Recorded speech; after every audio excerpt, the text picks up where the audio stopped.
Why did you say penis? Peter. Why did? It is Yeah, a good kinda. way to lighten everyone's mood. It is, I guess. You know, But he's bananas doing are that fun. thing where it's like, oh, I'm going to unmute penis, penis, penis, penis, penis. Did I get one? Did I get one? Good idea. Good idea. Good job. You were the first. You were the first person to say penis on my Twitch channel. I feel Congratulations. attacked. Yeah, you better feel attacked. Oh, honey, I'm just gonna put you on speaker. Penis, penis, Penis, penis, penis. Every time. Uh, Every time. Love to see it. so welcome everyone to. Wow. Okay, give me a moment. A very serious story. A very serious story about vampires. Welcome everyone. Jesus Christ. Welcome everyone to our Vampire the Masquerade Chronicle Prayers of Penis, where Prayers of Crimson, our session number 11, Mother. Oh, So I hope no one has any mother issues, mommy issues, whatever. Anyway, sorry. Mommy, sorry, mommy. mommy. Sorry. So, last we left off, our coterie, after going into the woods around New Jersey, conversing with the local werewolf tribe and escaping with an artifact that might allow them to locate a mage, you made your way back to New York. You rested there, and then in the following night you went back to Elysium, having a conversation with the Harpy about your doings for the past nights. You not really participated, but you let the Anarch Revolution happen. And after some conflicts, the Anarchs succeeded in killing many high-ranking members of the Camarilla, including the Prince, the Sheriff, and most of the Primogen that you know of. After exploding Elysium and Matteo securing the ashes of his dead sire, you made your way out and into the night, where the city of New York will not be the same after these events. Lavinia, you left ahead of everyone else, not content to witness the bloodshed that the Anarchs were performing on members of the Camarilla. The rest of you left by car with Victor. And you are, I believe all of you are heading, though with different means, to Lavinia's haven in the church. That is correct, yes? Yes, you had sent them, yes, Lavinia had sent them a message saying that you were going to the church and all of you are making your way there by car. So, right now, Lavinia, you are walking the streets of New York. The explosion behind you, you hear a great commotion around you as many people get out of their cars in the middle of the roads. Many start taking out their phones and taking pictures and filming as they witness the burning building off into the distance. You hear sirens everywhere at this point, and several police cars and fire trucks start heading to the source of the explosion. So, you are walking down the streets of the financial district of New York. What would you like to do? Before I leave, I want to turn around, and I want to do the two things. But the first thing I want to do is I want to turn around and stare directly at like Elysium and the explosion, and I want to activate premonition. Okay. It is a burning building. It's still intact, though the explosion, though it's hard to see the extent of the damage from where you are. You see flames and columns of smoke coming from the building. You wish to activate premonition, so let's go ahead. Oh god, I didn't open the character sheets. Technical difficulties. Because this might mess up with the stream. Okay, one moment. I'm going to shift the scene here. Technical difficulties.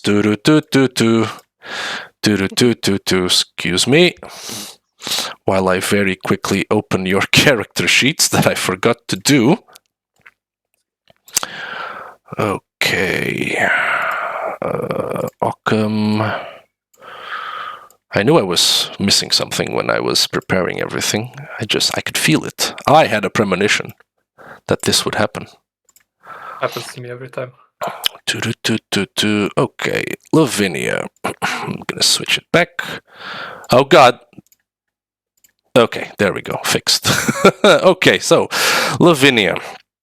You wish to activate a premonition, so go ahead and please and give me a rouse check. As you are activating a premonition on your own accord. You fail. You are now at hunger 4. The people around you are excited and fearful, like the smell almost gets to you, and you're having trouble concentrating. You hear the familiar voice inside your head. Well, so many around us. Can you smell that? No. There's so many of them. I want to bite. No, not now. Soon then, yes? Somewhere else. Somewhere close by? Maybe. All right. As for your premonition, then, let's go ahead.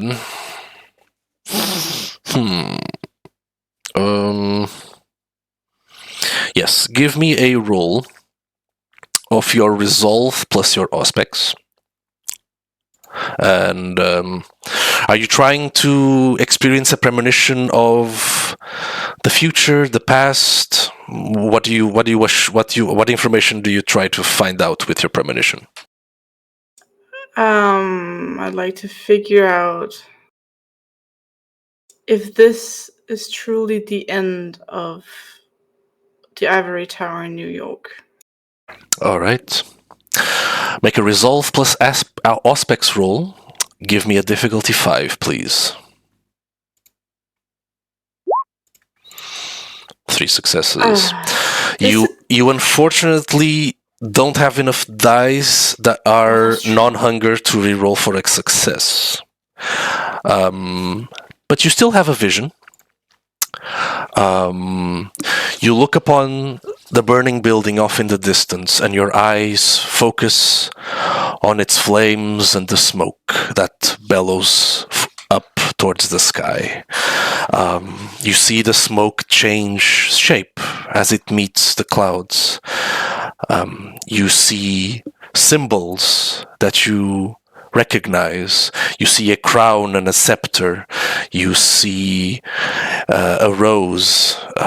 You see the familiar symbol of Clan Bruja, the upside down A inside a closed circle. All of them still intact in the night sky. That's all you get from your premonition. Did I notice whether or not Carter the Primogen was there?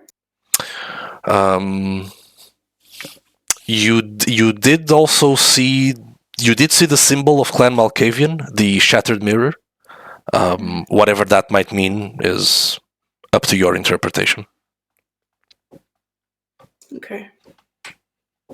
Second thing I wanted to do is, do I see if any mortal around is hurt? Not to the point of drawing blood, but The explosion is a little ways off at this moment. You've walked for a bit before the building went up in flames. No one around you seems to be injured by the explosion. You see people with shocked faces. Most of them have their phones out at this point and are like taking pictures or videos, and they're like going to each other. Did you see that? That's insane! Like, what happened? Like, was it a terror attack? Like, you see a bunch of people like having different conversations, but none of them appear to be injured from this far. I'd like to avoid cameras as much as possible. Okay, give me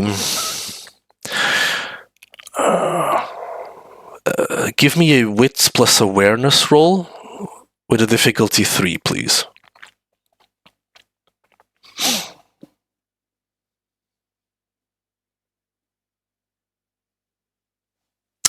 Two successes. You look around.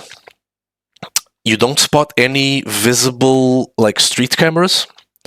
Though you have lived in New York for quite a while, and you are in the financial district, one of the main hubs of like business and office buildings. Like Wall Street is very close by as well, so you do know that there's probably a bunch of like security cameras around the street here. Best you can do to avoid is like try to cover your face at this point. But it's going to be pretty hard walking around here without being spotted by some random security camera at this point. Okay.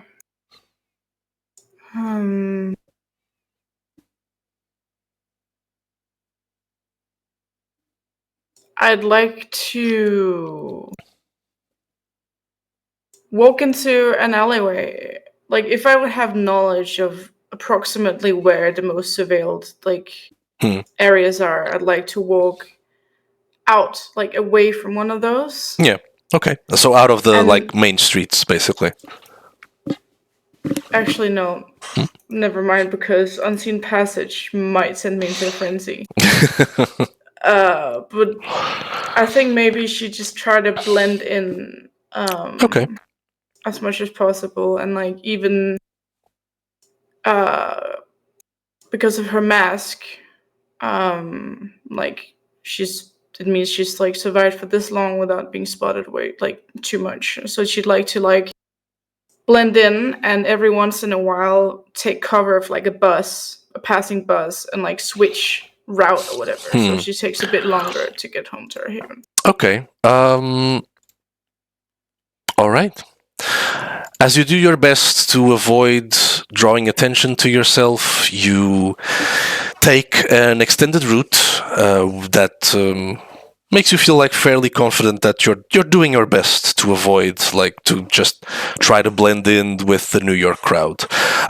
Even though a lot of people are like, you know, paying attention to the burning building off in the distance, many people just like go on about their business. It's New York; they ain't got time for this shit, and they're just trying to, you know, get where they need to go for now. So you do your best to blend in.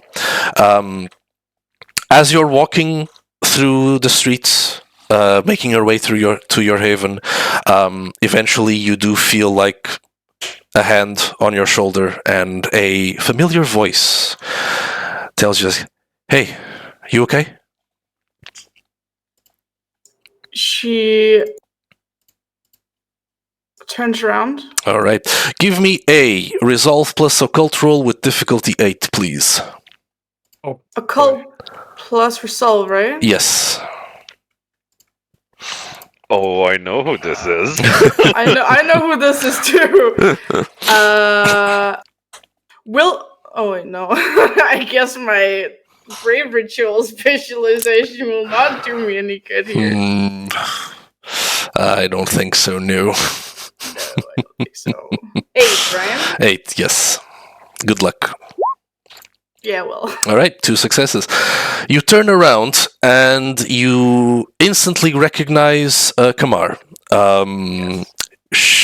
Now, even though you instantly recognize her, at this point you understand that something's not quite right. You have had several conversations about Kamar with your coterie and with other people, referring to her as a child and as a teenager and as a young adult. You look at her, and even though you instantly recognize her features, the mark, like the moon scar on her cheek, is unmistakable, as is her hair and brown skin. She looks as though she's in her like mid-30s at this point, and it does strike you as somewhat odd, even though you know for certain that this is Kamar. Lavinia takes a moment to study her, like not really sure that she believes her eyes, but she kind of comes to the conclusion that she's a Malkavian anyway, or like she has an affliction, and shakes it off for now, as if almost like overcome by this moment of clarity. And she draws Kamar in for a protective hug. She hugs you back. Like, hey, so guess that was not what you were expecting? No. I mean, she lets you go at this point. Like, I mean, you did know something like this was bound to happen, though, right? Not here. Hmm. I know that you fear nothing, that you go wherever you please because you have something within you that makes you do this, but that's not how it is for us if we talk openly. Okay. Come with me then. And she extends her hand, waiting for you to take it.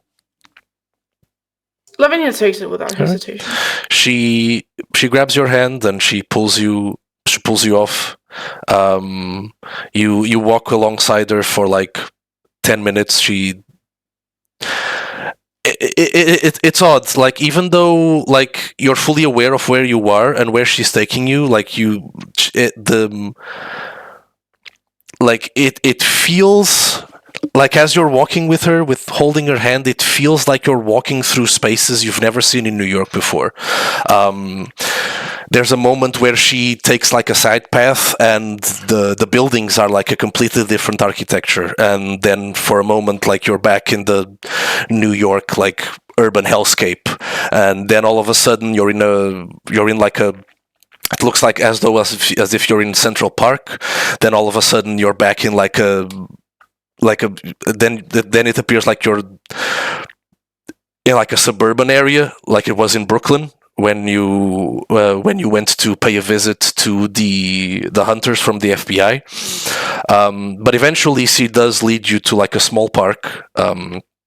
In New York, you can see the New York buildings off a little bit in the distance. And she just leads you to like a bench near a small pond there. She just, I think it's pretty safe here. Yeah, you wanna take a moment?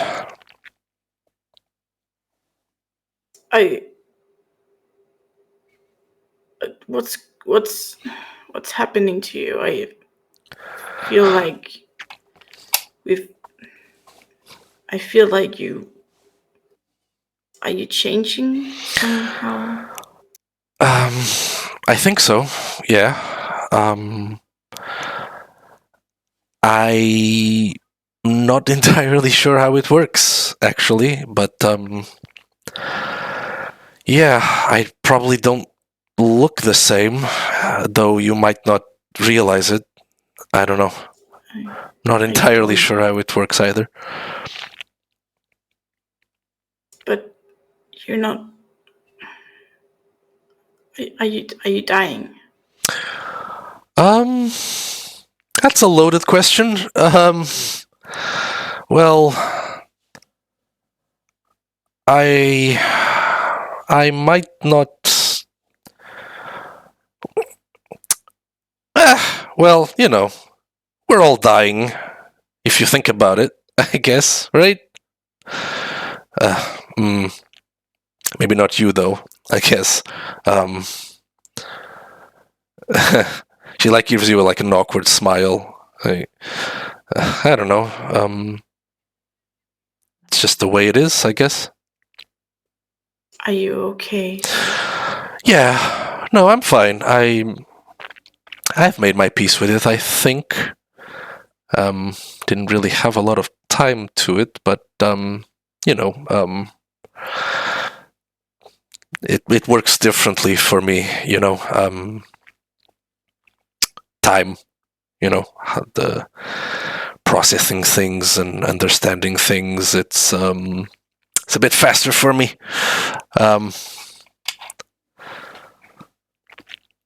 I just want to protect you. I know. Honestly, I don't know if I should have done that to you, but I guess it is as it was meant to be, or so I keep telling myself.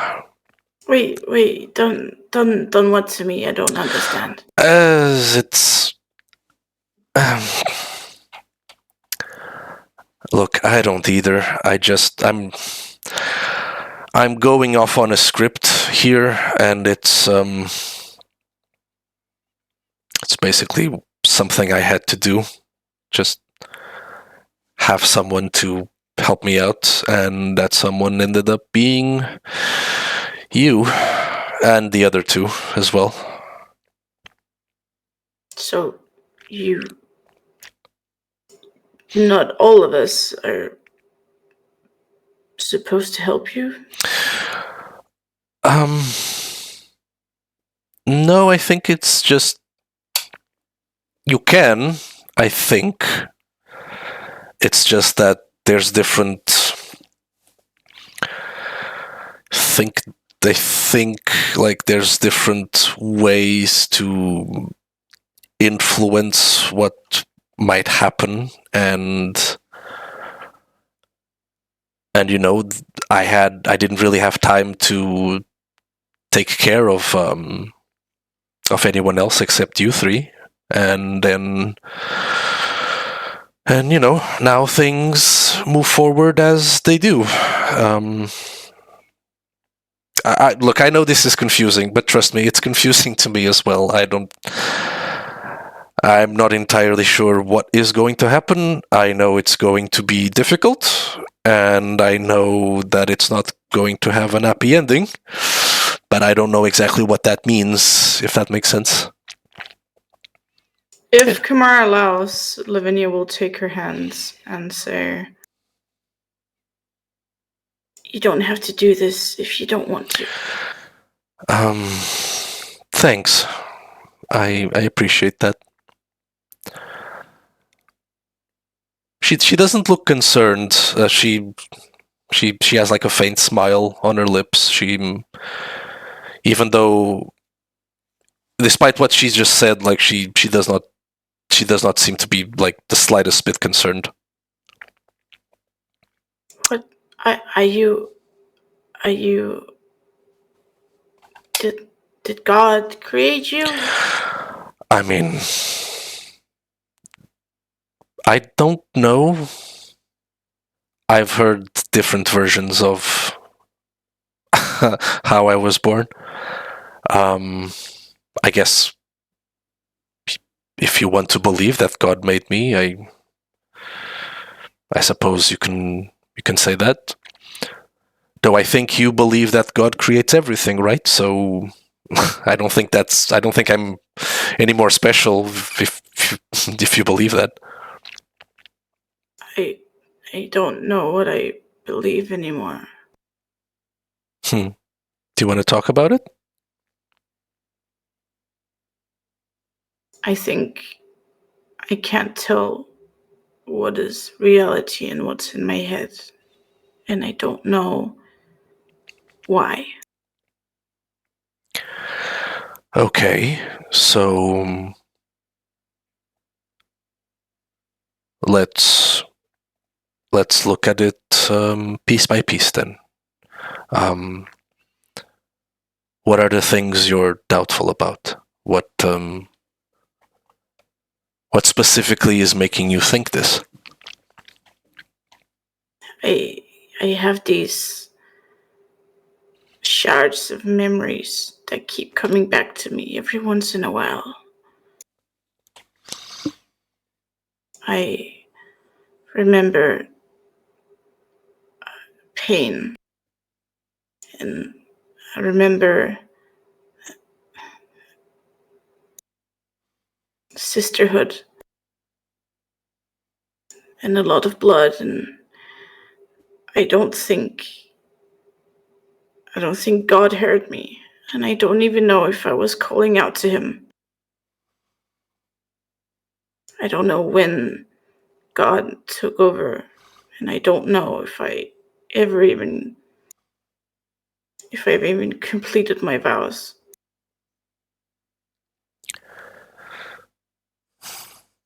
Do you want me to give you the answers, or do you want to figure it out for yourself? Do you have the answers? I have some.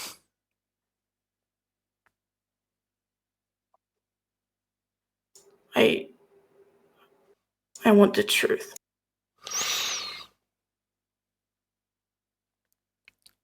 Well,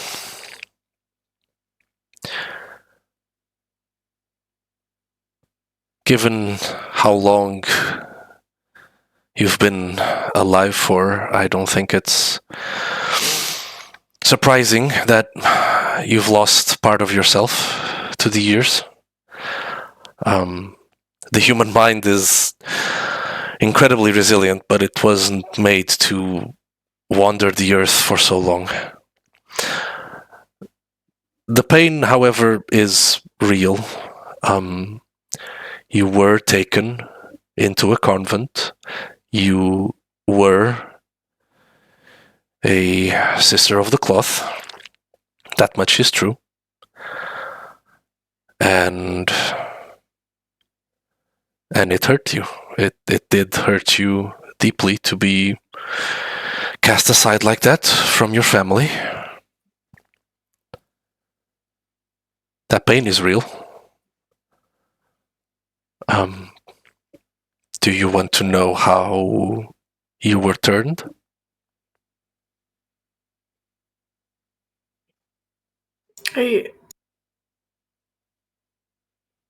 Yes. There was a vampire as old as yourself by that point. He took an interest in you. He witnessed you from afar. He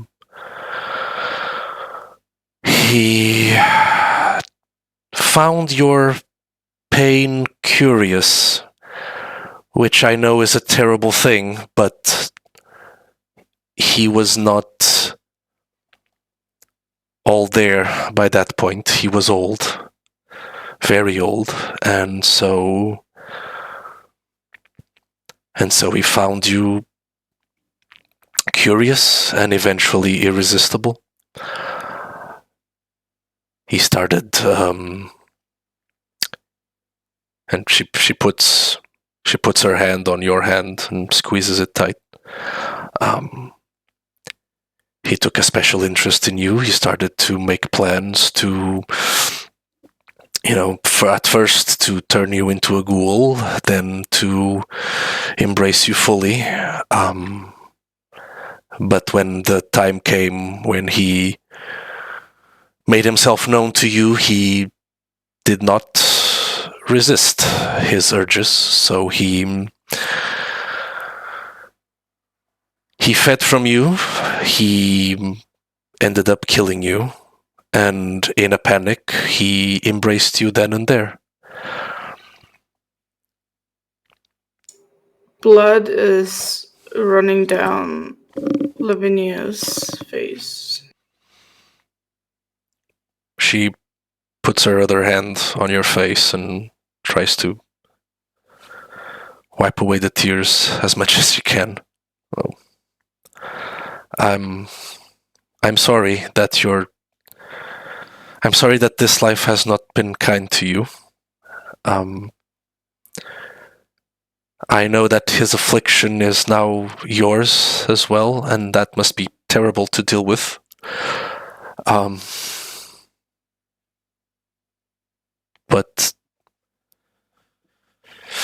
that is real. That pain is real, and whatever's going on in your mind,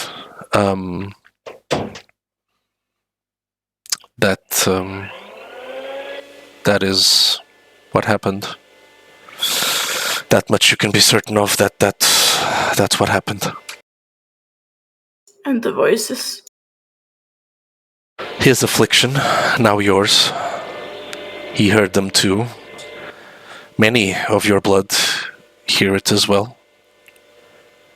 Some more strongly than others, and with your rage,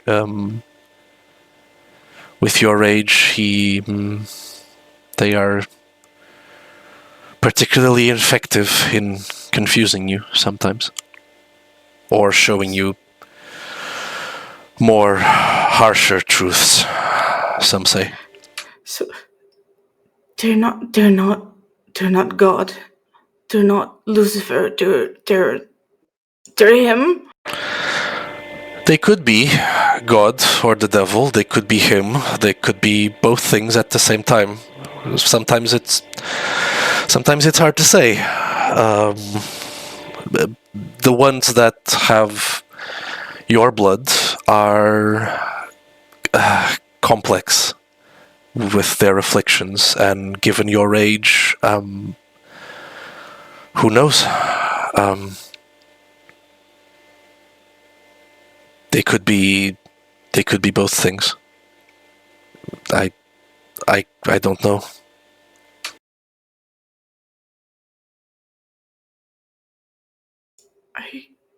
I need answers.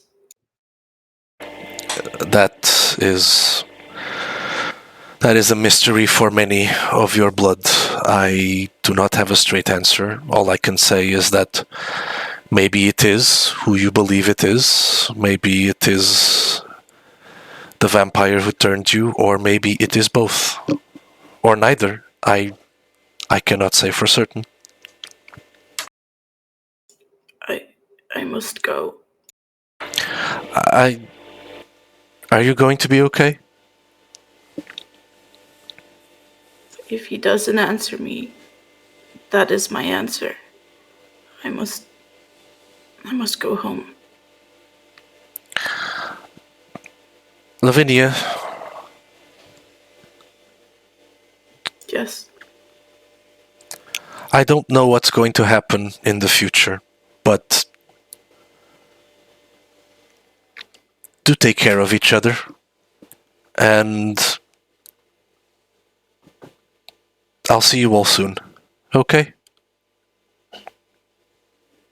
Kamar, can I become human again? She gets up and she goes close to you, hugs you. She whispers in your ear. It has happened before.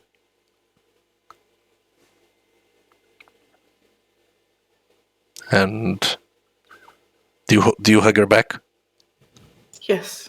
As you hug her back, she's not there. She's gone.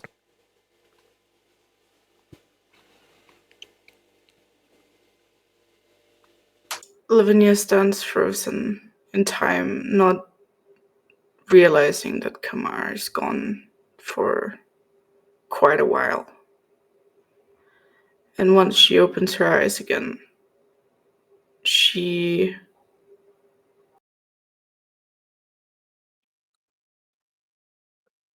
turns around and starts finding her way back to the church. All right. And you look around after a moment, trying to piece together where you are, and you're actually fairly close to the church at this point. So whatever Kamar did, she did bring you closer to home than you were before. As you make your way home, the rest of you, Victor, Liam, Matteo, and Occam, you arrive much earlier than Lavinia. In fact, as you make your way to the church, many of you, there's quite a heavy silence on your way back. You notice on the road, Victor, like a lot of police vehicles and fire trucks as you exit the scene as quick as you can. You notice that a bunch of people start stopping their cars to, have a look at the burning building behind you, but you just keep on driving through, trying to be as inconspicuous as possible. As you make your way to the church, Matteo, you're clutching your sire's ashes close to you. The journey doesn't take you long. Eventually, all four of you make your way to the church that Lavinia calls home, and when you get there, she's still nowhere to be found yet. So you have a few moments to take stock of what exactly just happened. So, as you parked your car close to the church, what would you all like to do?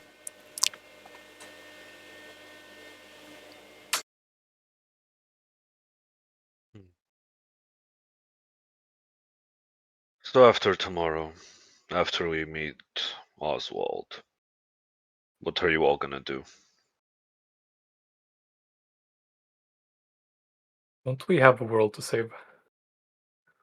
Do you still care? Yes.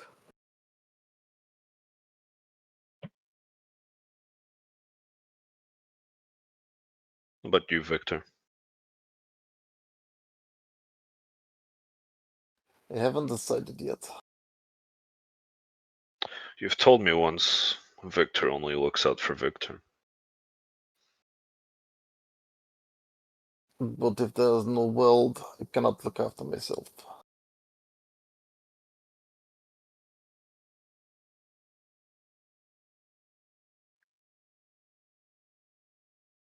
Fair I enough. need time to think about it. Very well.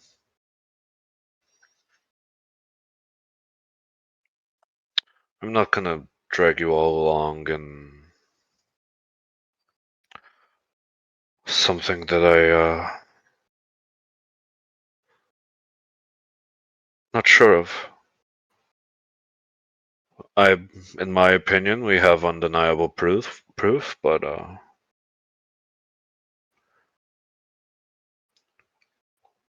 this could all be something else we don't know. And Liam, I believe we need to talk.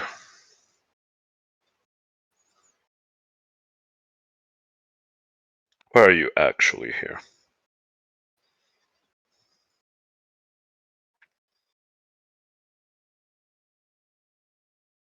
I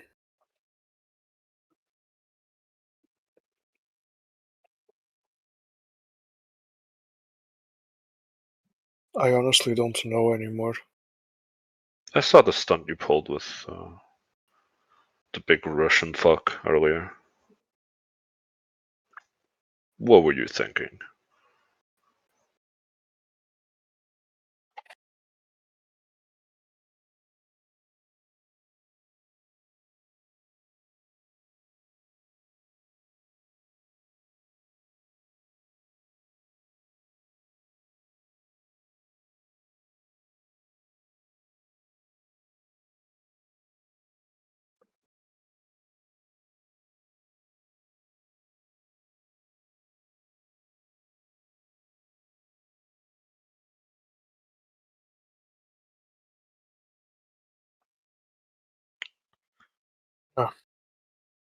I need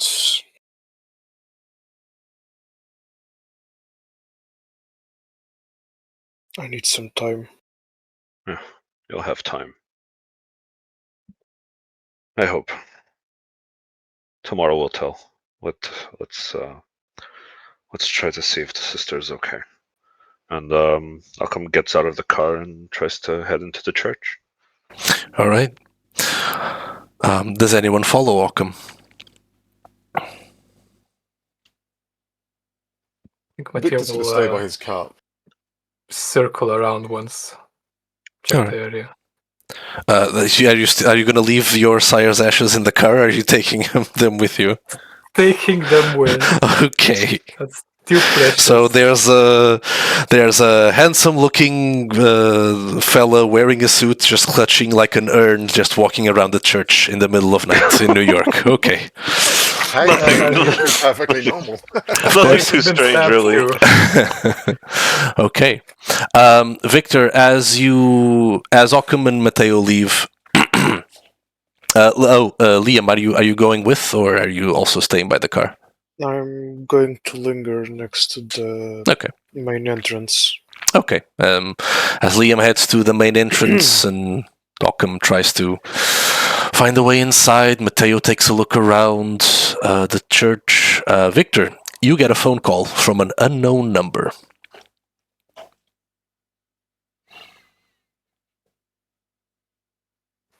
Victor takes like 5 seconds looking at his phone before he answers it. Hello? Good evening, Mr. Victor. You recognize the voice. It's the same voice from the man who you talked to briefly after dealing with the triad members that were harassing your friend. Yeah. I must say, I believe I owe you an apology. I was not aware that you and the rest of your group were aware of what was meant to happen this night.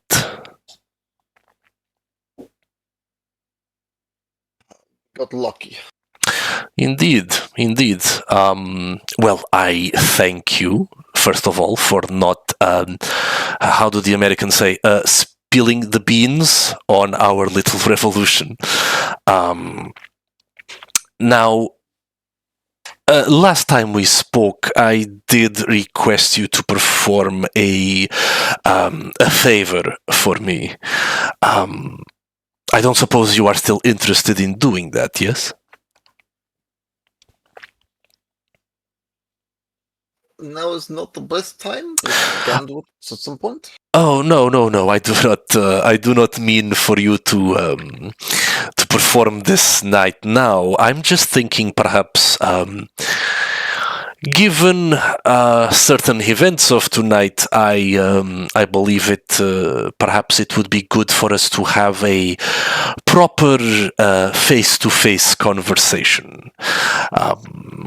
I believe certain events have transpired where perhaps we could be we could partner up in a more friendly manner, if that's all right. I don't see a problem with that. Good. So allow me to introduce myself properly this time. My name is Makarov. I am a member of the same clan as yourself as well. And it is wonderful to make your acquaintance. If you do have some time later tonight, I will be in my place of business. Perhaps we could talk about making some arrangements for a mutually beneficial partnership then, if that would be all right with you.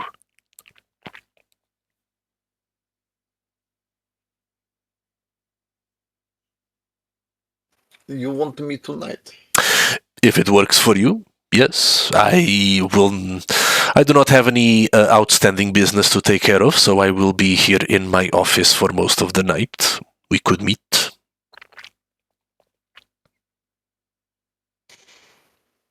Okay, why not? Very well. Should I come alone? Preferably, yes. I would like to have a one-on-one conversation for us to touch base on some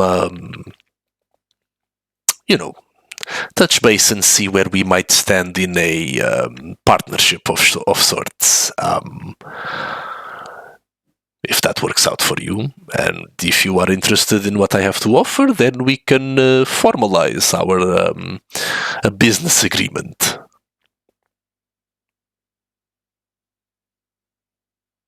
Okay, send me address. Very well, Mr. Victor. Thank you so much for your interest. I will send you my location. Please just come whenever. I will be available all night.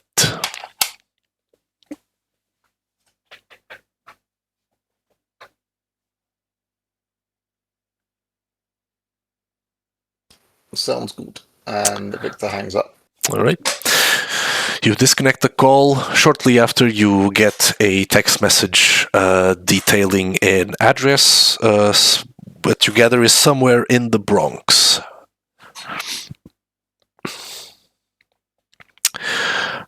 All right. While this is happening, in the meantime, Mateo, you take a walk around the perimeter of the church, holding the urn close to your chest. Nothing out of the ordinary. There's some people about. There's some people about at night. Nothing out of the ordinary there. You look out into the distance, and despite the skyline, you can still see. You can still see like the column of smoke further down. Into New York proper. Seems that the Elysium is still on fire at this point. As you, Occam, and you, Liam, approach the church and approach the main building, the main entrance of the church. You look back and you see Lavinia slowly making her way into the area of her home as she walks the streets.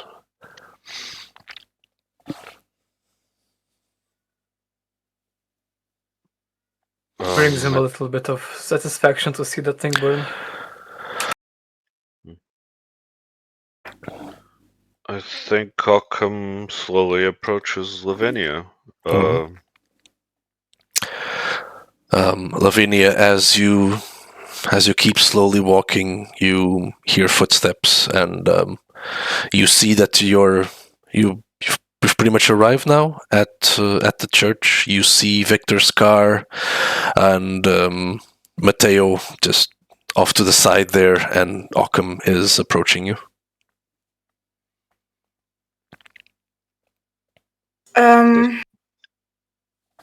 I don't think Lavinia is paying much attention at the moment. She's walking into the church with blood-stained cheeks, and almost like a specter, she just keeps walking. Same rhythm, same uncanny way she always does. She seems to be heading for the altar. All right.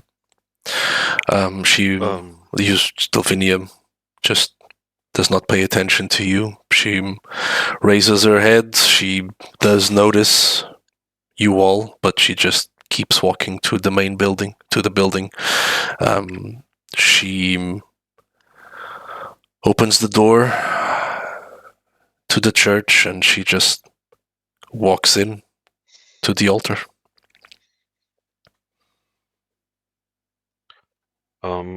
I think seeing her just walk by, Occam is just going to enter the church and see where she's going. Maybe Right. if it seems like she's going to the altar, he's just gonna sit on one of the pews and just wait. All right. Matthew will also head inside and look for Jesus. Okay. Jesus or Jesus? Very different. Very different. Are they different? Well, who knows? Who knows? Liam and Victor, what are you guys doing at this point as you see Lavinia just dead stare you all and walk into the church?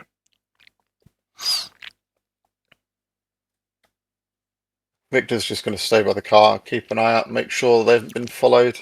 All right. Everything seems fine. And, this area there's some people around because this is New York and this is a fairly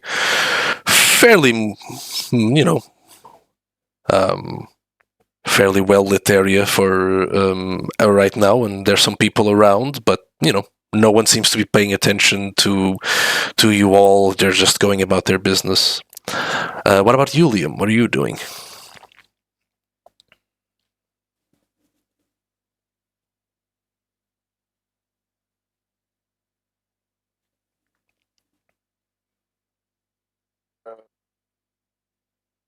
I acknowledge Lavinia is passing, and since I noticed Oakham and Matteo, I guess, are going with her, I just stand by the door. All right. Outside. As Liam and Victor stay outside, you two, Matteo and Occam, accompany Lavinia as she makes her way to the altar. You both sit on one of the pews. So, Lavinia, what are you doing now that you've reached the altar of the church? She kneels down and raises her hands in prayers and probably calls out to God, begging him to answer. All right. You pray and you ask for guidance from the one you worship.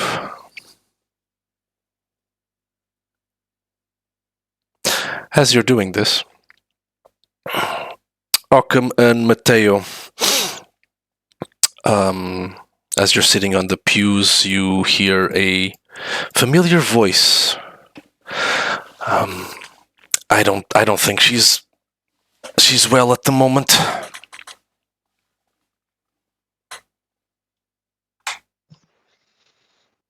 We're not doing so great in general. Malcolm turns towards the voice. Okay. You turn to the voice behind you. Occam and Matteo, please give me a resolve plus occult roll with a difficulty of 8. Woohoo! Can I just accept my fate? Like You can, yeah, sure. You can not. Yeah, sure, you can. That's fine. All right. what was it? Resolve plus occult. 2 successes. Yeah. And Matteo, are you just not? Are you not resisting? Like, are you still gonna roll? Gonna roll out. All right. Yeah, that's great. Yeah, so many die. Oh my god, so many dice. Okay. Both of you recognize this person. You know it is Kabar. Brown with brown skin, curly hair. You do see like the moon-shaped scar on her cheek, but as before with Lavinia, you feel you know it's her.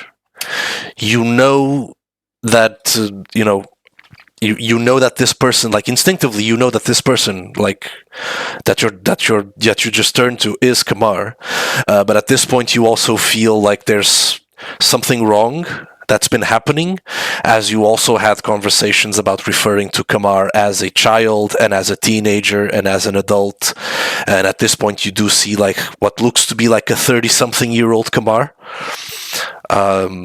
So something's definitely not quite right with the way that you've been interacting with her. At this point you gather that much.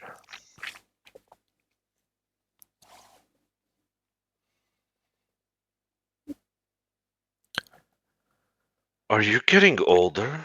Yes. Thank you for noticing. Can get confusing sometimes, I've been told. Huh. Seem as you were before. Well, it looks that way to you, but think back. I'm sure you've had talks about me where I wasn't, like this. Storyteller. It fit you easier in the car before. Yeah. Yes, Occam. Do I remember her talking ever? No, you've heard her. The first time you've heard her speak was at the werewolf camp when she had taken whatever token was at the werewolf altar, and she had taken it within herself. That's Yeah. when she spoke for the first time, and she And then transported collapsed. all of you back to the car, and then collapsed. Yeah. Guess your vocal cords are back. Yeah, that was getting Working annoying. harder. I was not looking forward to just being a mute. But yeah, I guess that worked out, right? Yeah. That was a close one. Yeah, I never doubted your capabilities.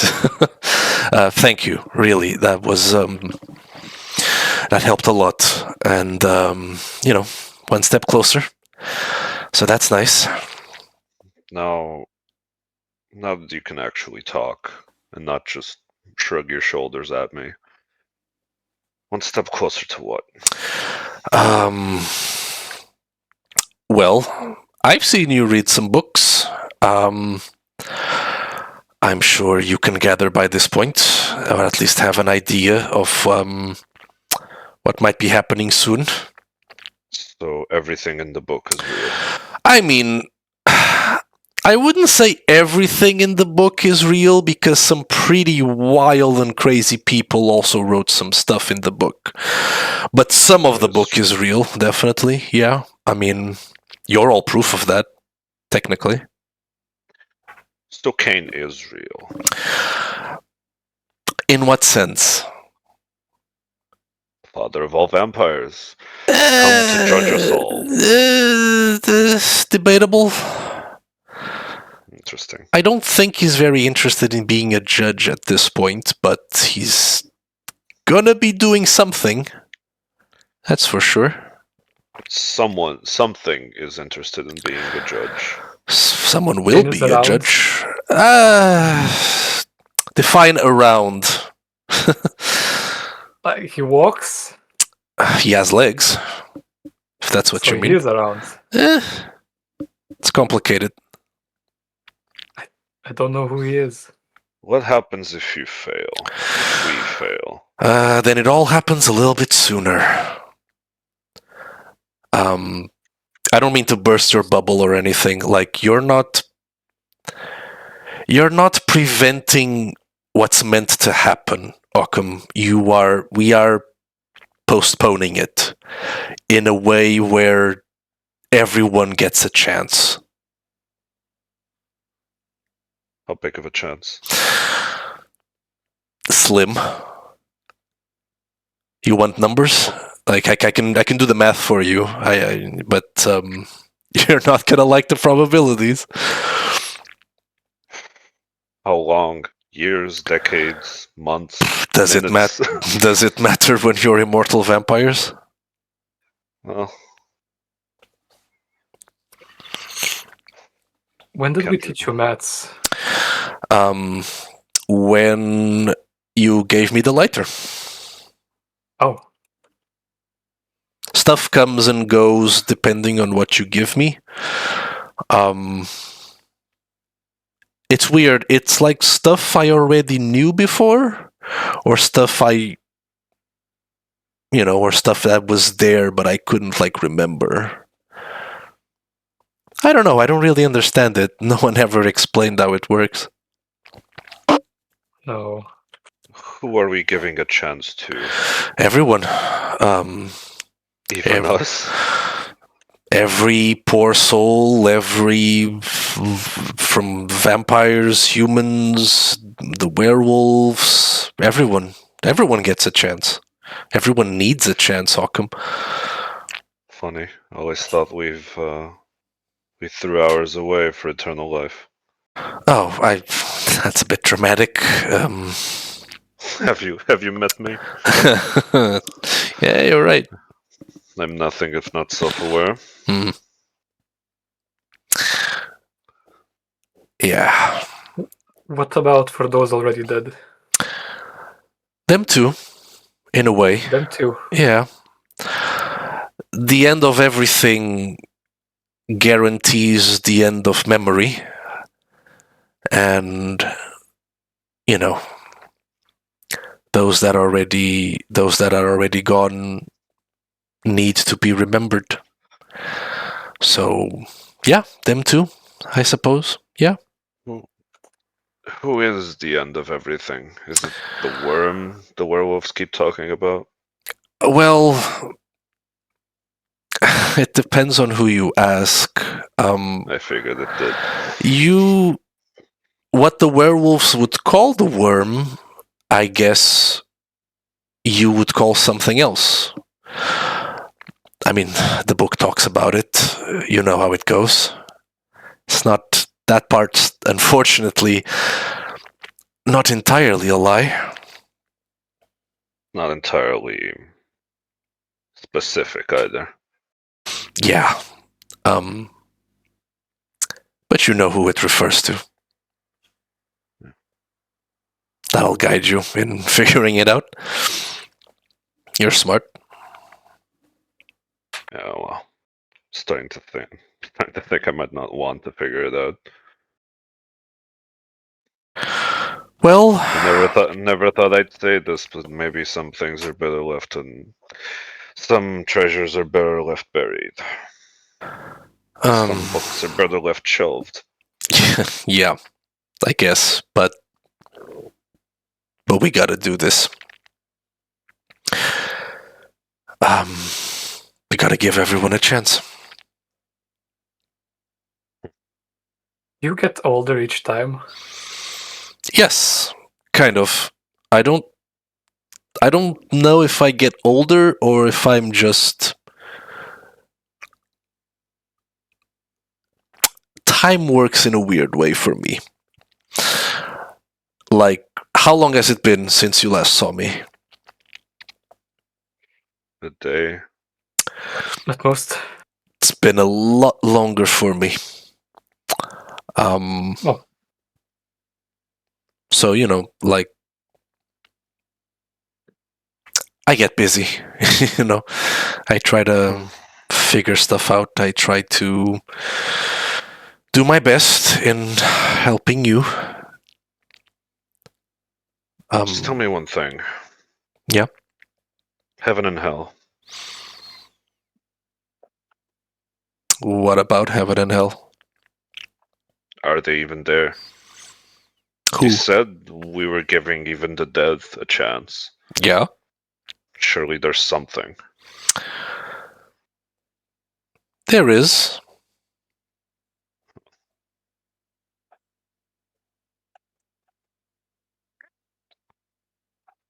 Guess I was wrong then. What about? Well, unlike a lot of people, I chose this. Mostly because I was convinced there was nothing after. There is nothing to go to if you choose it, I suppose. I don't recommend it, though.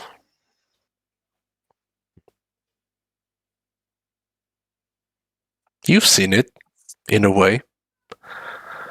You felt it just a couple hours ago. Have I? Yeah. The nothing. The complete lack of everything and anything. A few hours ago, you were smack dab in the middle of it. Oblivion. Ditto. You knew this already. You have books, you read. Well. Books aren't always right. Yeah. Somebody had to write them. Yeah, I guess.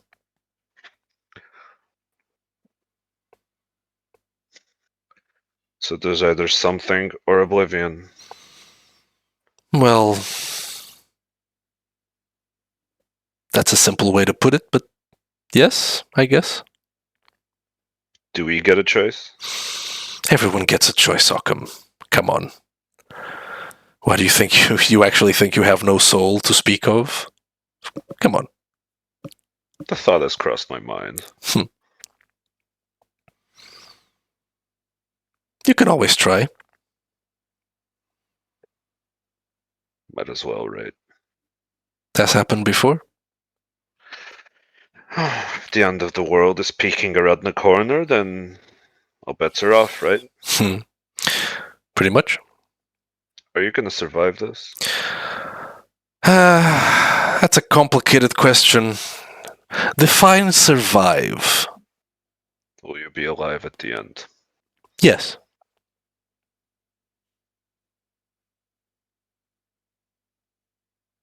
It's reassuring. But I'm guessing we won't see you anymore. She just smiles. Will there be more second chances? No. Or is this it? We have one chance to give everyone a chance. And then eventually it'll happen. And whatever we do, we'll see how many we can help because of that. So after everything ends, is something gonna be left somewhere? I hope so. Hope. That's a fickle thing.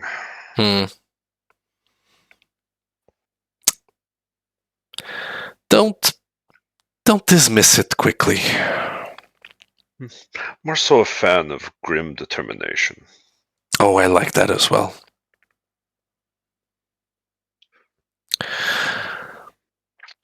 You know, a couple weeks ago, I just wanted to mind my own goddamn business and read a couple of books because hey, can't read the Library of Alexandria in one lifetime, now can you?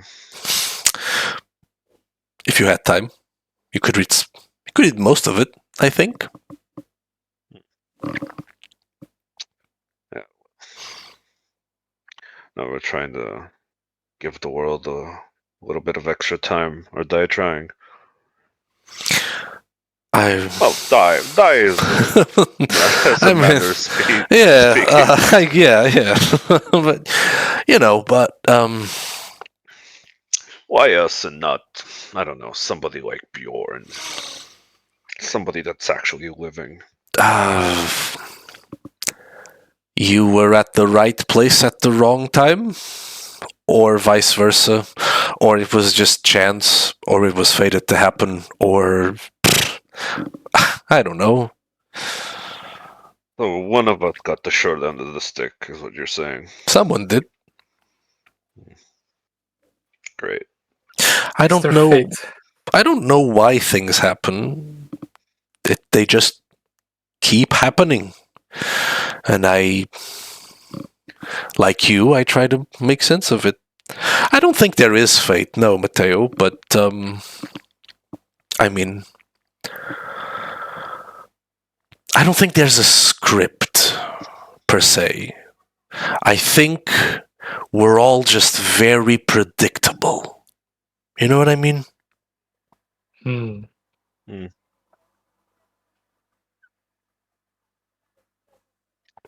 I hope I'm wrong, though.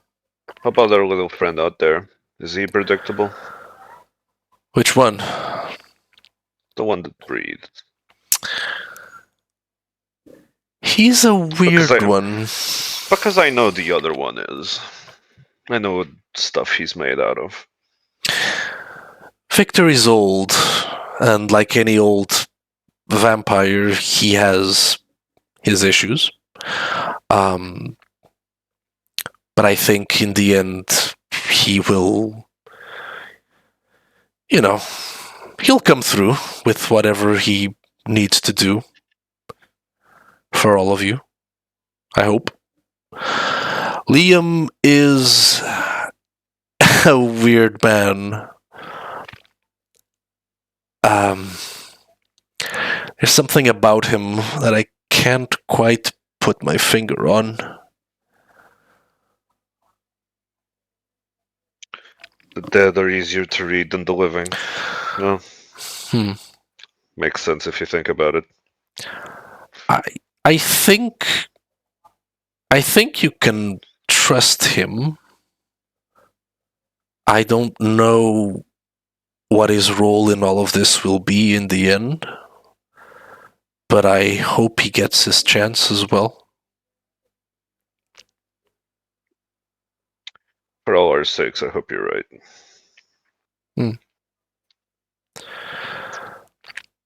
At any rate, time to check on the sister. You should. Yeah, Kamar puts her hand on your shoulder. Yeah, you should talk to her.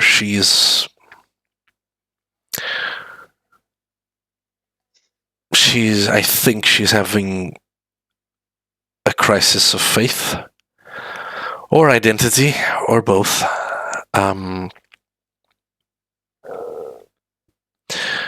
Just you tell me, is there a god? She looks Was at there you. A god? She just smiles. Like, what do you think? You know what I think. I'm not sure myself. Go talk to her. I think she could use the help. Yeah. I don't do hugs, but I can try my best. Come on, Matteo. Take care of each other. Matteo would actually like to stay with Kamar. Unless she disappears. Kamar's gone. Like you looked at Lavinia, and as she's just gone. Come on, you knew she was gonna Batman you. Come on. So rude. No, yes, because you're just a picture of class, aren't you? I am. Once you ran out on our little revolution, weren't you embarrassed?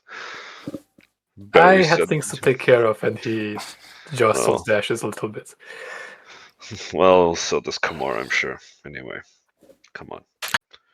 And Occam tries to slowly approach Lavinia. All right. Lavinia, while they were having this conversation, you kept on praying.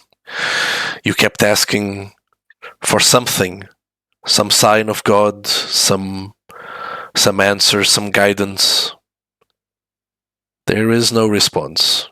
Not even the voices in your head seem to deign you with some help. And as you kneel there at the altar, Occam and Matteo approach you. And she feels the hand on their shoulder.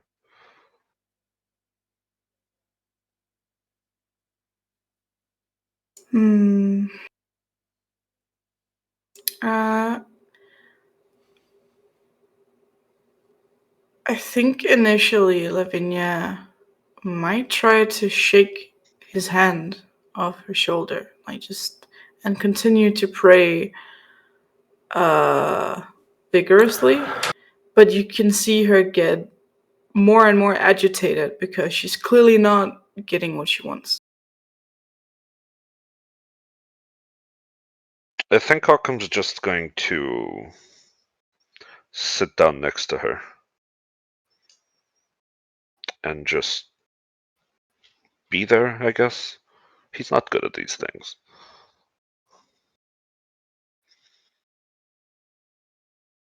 Why don't I hear him? Sit on the opposite side. Tell me why I don't hear him. I don't think anyone does, sister. But I do. I hear him, but... You hear something, Lavinia.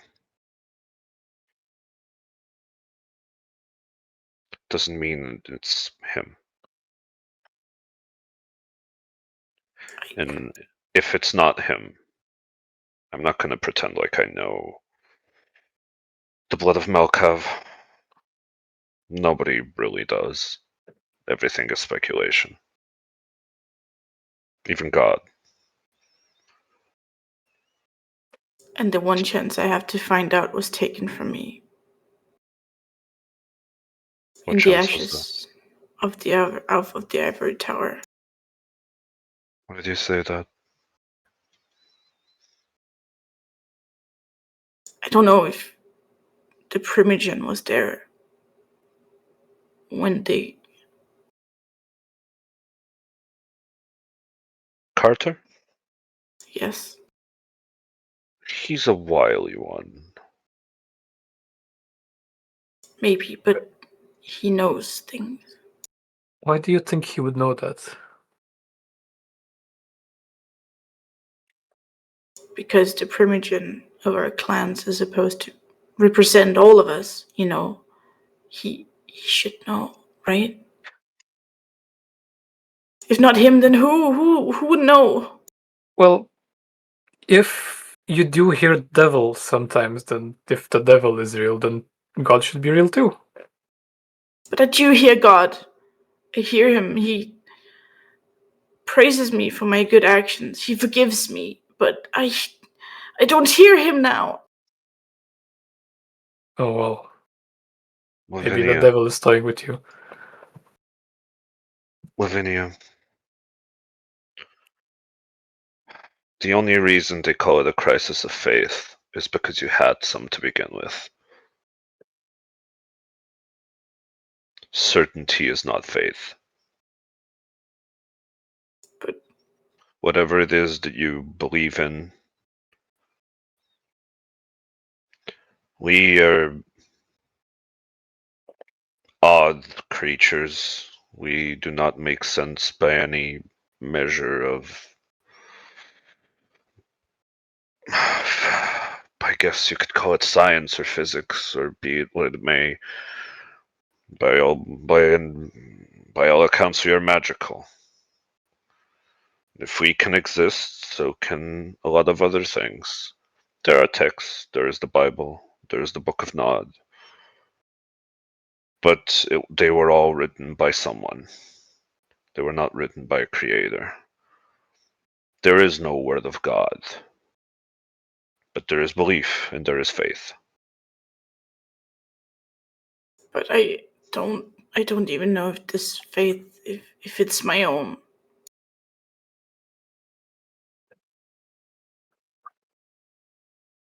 When I became a nun, when I took my vows, I don't think I believed.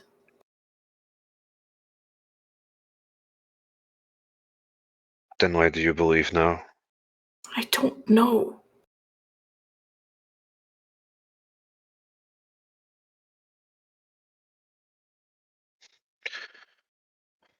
Well, as typically as it is from me saying things like these, what has God done for you lately?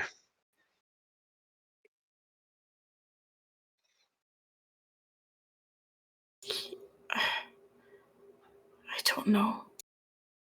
Yeah. And Alchem extends a hand to her. Maybe let's try doing a little bit more than God has lately. Let's give the world a second chance. She looks at his hand and then at Matteo as if to await his reaction to what Occam said. You know, we can in fact do a really good thing here. And we should. Doesn't matter if God is looking or not. It would be the Christian thing of us to do, wouldn't it? I can admit that some parts of Christianity do make sense. Love thy neighbor is a good one. And that's when she takes Occam's hand. Come on, neighbor. Very well. See, sometimes you just need two angels on your shoulders. I take I- mild offense to that. I don't think any of you are angels, but then who is? The world is shades of gray, sister. It is not black and white. It is if it's your clothing style. Well, I usually tend more towards the red, but when white is just so blasé. I'm not going to a rave. She rolls her eyes and walks towards the door. Yeah. As you walk towards the door, Lavinia, you hear the voice within your head. He is right, my child. I may not be real, but your faith can be real, if you want it to be. Mateo and Oakham see a little curl of her lips, as she smiles a little bit, as if coming to some conclusion, and then opening the church doors. We repair the nun. God, I hate Malkavian sometimes. All right. That was pretty good. Yeah. I'm sorry. I'm out of character here. I'm sorry. That was pretty good. Nice. Thank you. That was okay. No, you. Now, as you head outside the church, Liam and Victor are there waiting for you. So as you're all gathered now nearby, Coterie, what would you like to do? Okay, everyone. I think many of us need some time to reflect. I have a meeting You have a meeting. with my sister in blood. Okay. Fair.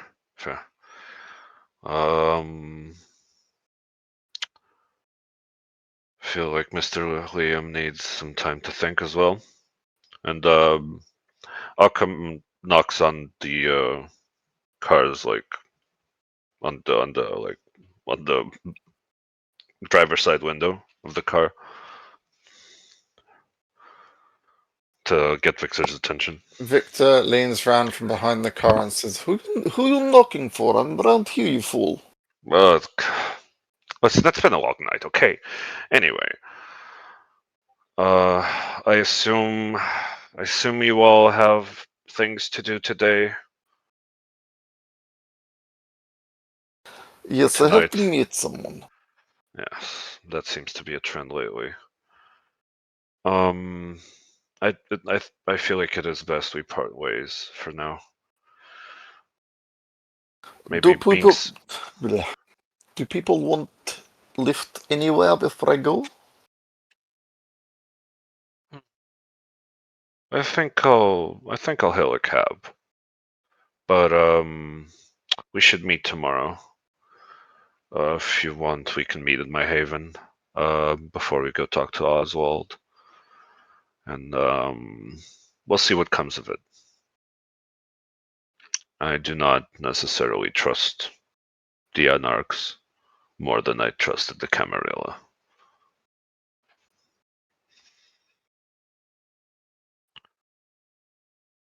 I hope they know what's important.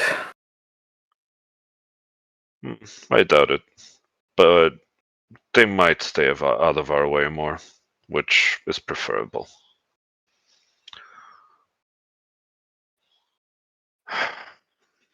At any rate, sister, do you have any pending things to take care of today? I have a date with the morgue. Don't ask.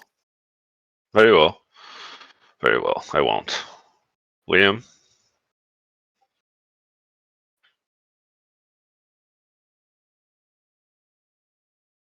I think I'll just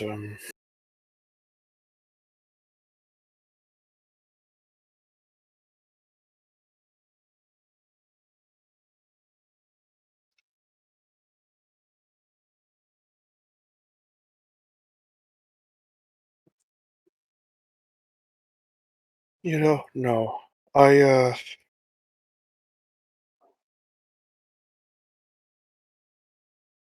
Does anyone need my help for anything? I think I will be at the Dahlia for most of the night and then just go back home. I think I need to air out a little bit. I should be good by myself. You're welcome to come with. I will not be doing much. Probably just staying at the bar for a while. No, yeah, and I'm going to go. I need to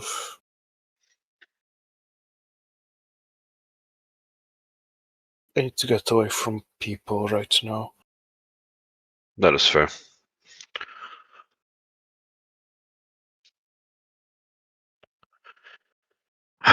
So,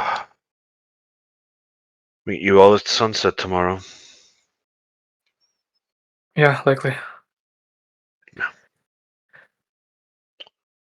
I have an out-of-character question about logistics. We came with Victor's car all to the Elysium. Yes, except for Lavinia, who walked through somewhat And magical means. Came from...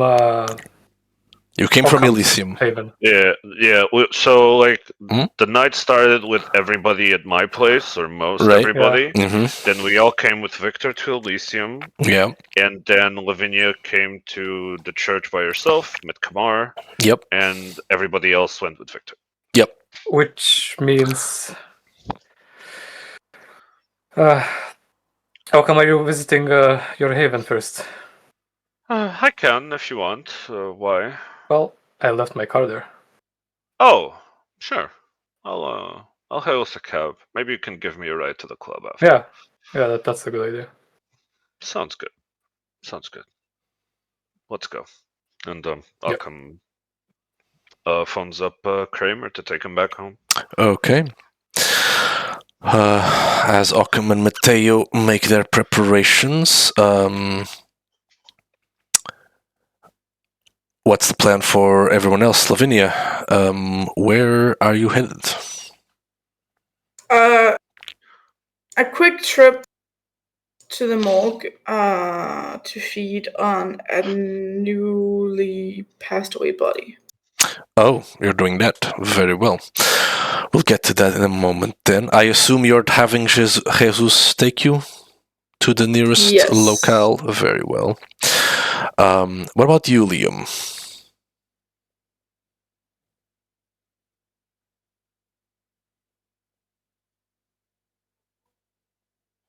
Liam's going to roam around a little bit. He's probably going to get something to eat, see if there's any vendor, anything at that time. Okay. But mostly just roam around right now. All right. We'll get to that in a moment.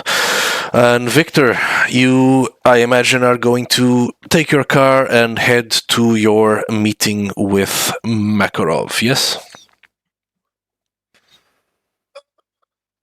Yeah, but first off, I need to go get a hotel room somewhere. Okay, right. Somewhere quiet and not exactly like a 2-star hotel. Like a proper rundown place. Yeah. Okay. Just so I can unload all the crap I took before everything burnt down. Right. Okay.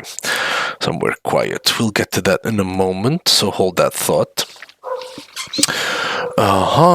Okay. First of all then, Lavinia. Jesus comes out of the church. He takes the car, and as you enter. Buenas noches, señora. So, is everything all right?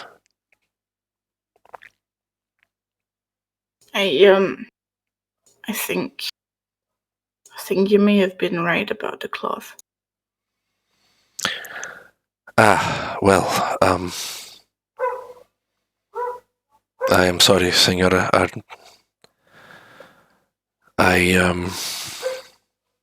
I was only trying to help. How did you know? I couldn't remember. I have known you for a long time, señora. I figured, there are some things you let go. When you reach a certain age, I kind of figured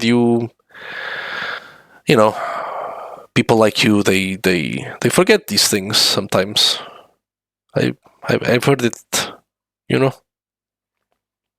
I suspected. Jesus, are you still religious? I still believe, I suppose. I don't think, ¿cómo se dice? I don't think in the same way as I did before. But there's still something there, I think. Do you think I should stay married to Jesus? That's up to you, señora. I mean, you can still have your beliefs and, I think you can still believe and not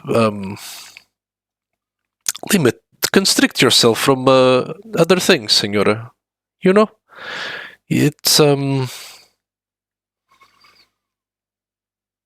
a much different world than it was before.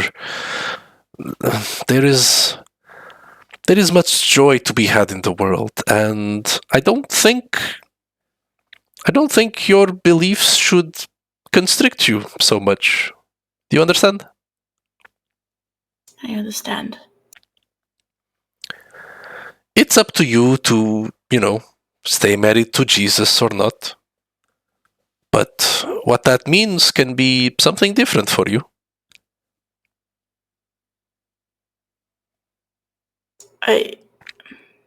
Jesus, do you think that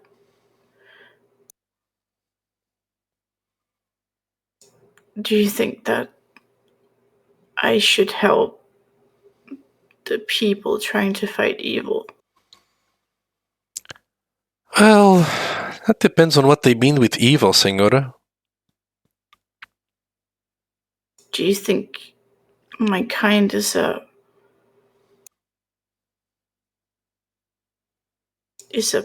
plague? What, like just because you're vampires, you're evil? I don't know about that, señora. I have met many people in my life. I have met many, just normal humans that were just as bad as, the worst vampire. It's a matter of perspective. I see. I don't think you're evil just because you're a vampire. It's what you do that makes you evil. I mean, it's up to you, señora, if you want to, bring about some justice in the world, but, but I wouldn't say that you're evil because you're a vampire or, whatever. You understand? I understand, I think. I'll consider whether or not to join other people of my faith or whether I need to think differently. I understand that is difficult to do. Just, señora, I just want to see you happy. Consider your options. and I'm sure you'll make the right decision. Thank you, Jesus. Happy to help, Senora. Eventually, after a while, he reaches one of the morgues that you've used before.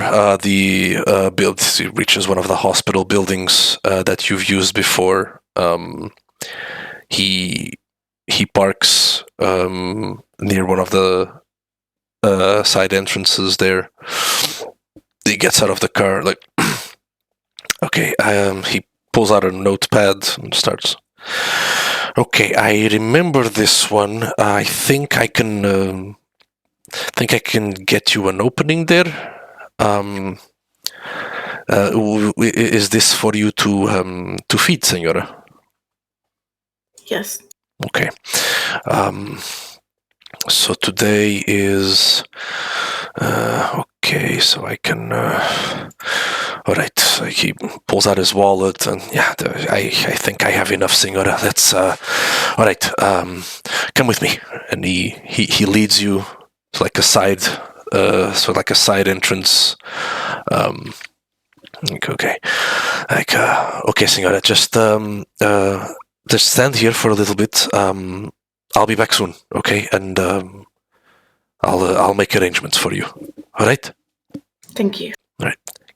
And he knocks on the door like repeatedly, like in a code, like just bang, bang, bang, bang, bang, bang, bang, bang. Like, eventually, some time passes and the door opens. Like it's you. Okay. So I need to talk to you. Like, if we can make some arrangements. Can I come in? Yes. Thank you. And you don't even see the other person because of the door. He just steps inside, and he disappears for a little bit, or for a little while. Some minutes pass until eventually door opens again, and Jesus peeks outside, like, Senora, are you there? I have made arrangements. You have to be sneaky, okay? No one will be in the way. Just come here, come inside. She walks inside. All right. You walk inside. You see like this hallway that leads up to like there's a staircase to your right as you walk in, and there's like the hallway leads like to some other doors on the far side there. Okay, so head downstairs, Senora. Two floors. All right. No one will be in the way. I will make sure of it. I will be waiting upstairs here so I can open the door and we can come.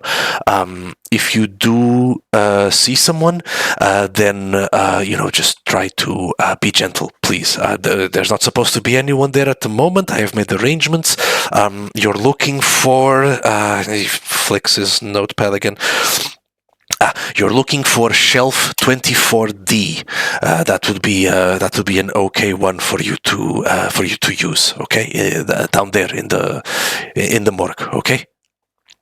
Thank you, Jesus. I will be quick. No problem, Senora. No problem. And he just puts his note back. Go. Okay. He just looks towards the hallway. Like, okay, go, Senora. Go.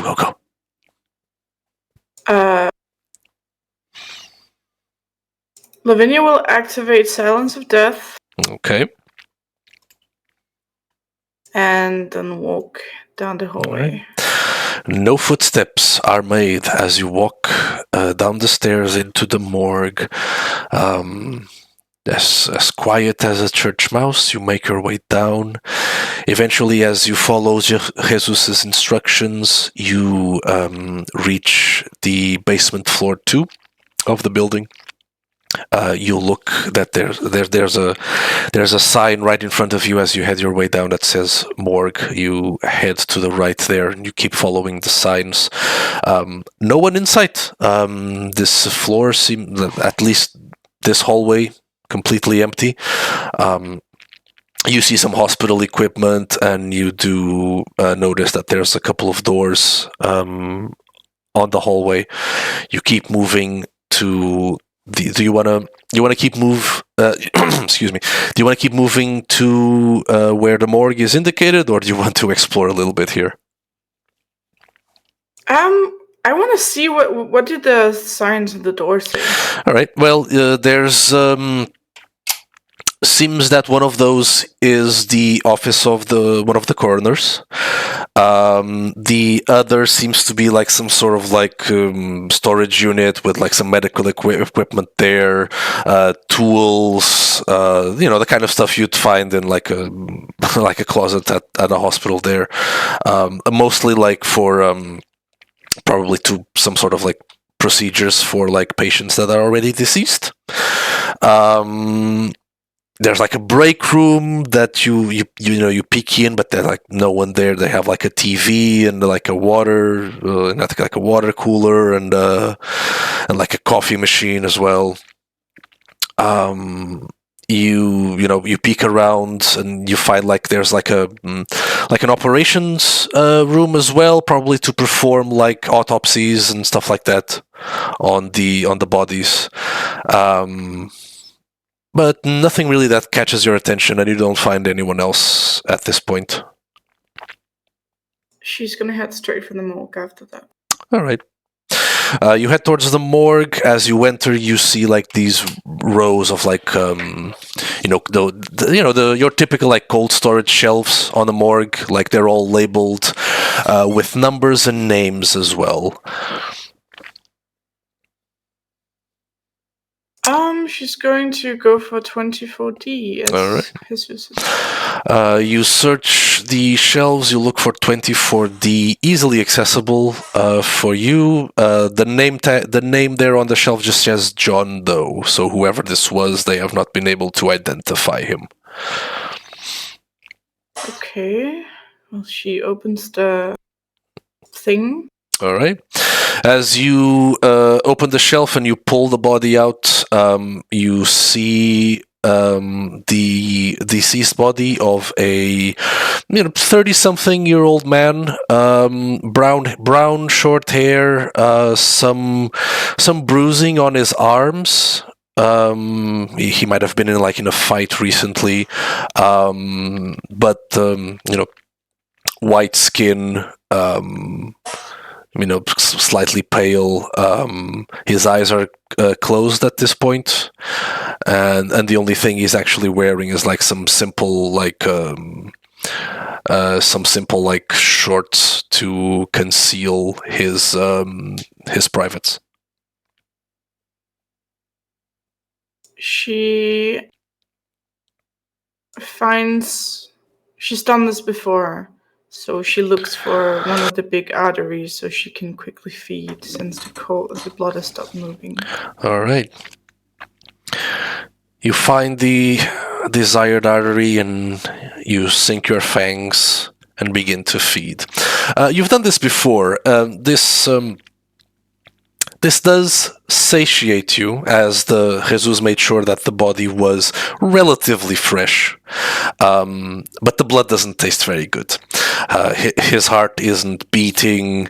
The blood has, started to congeal somewhat. Thankfully, because of your iron gullet advantage, you do not suffer any penalties for doing this, but neither do you gain any resonance. So as you feed, the blood still sustains you, but you lose your current resonance, if you had any. And Yes. How much are you trying to feed here? Because dead bodies are limited.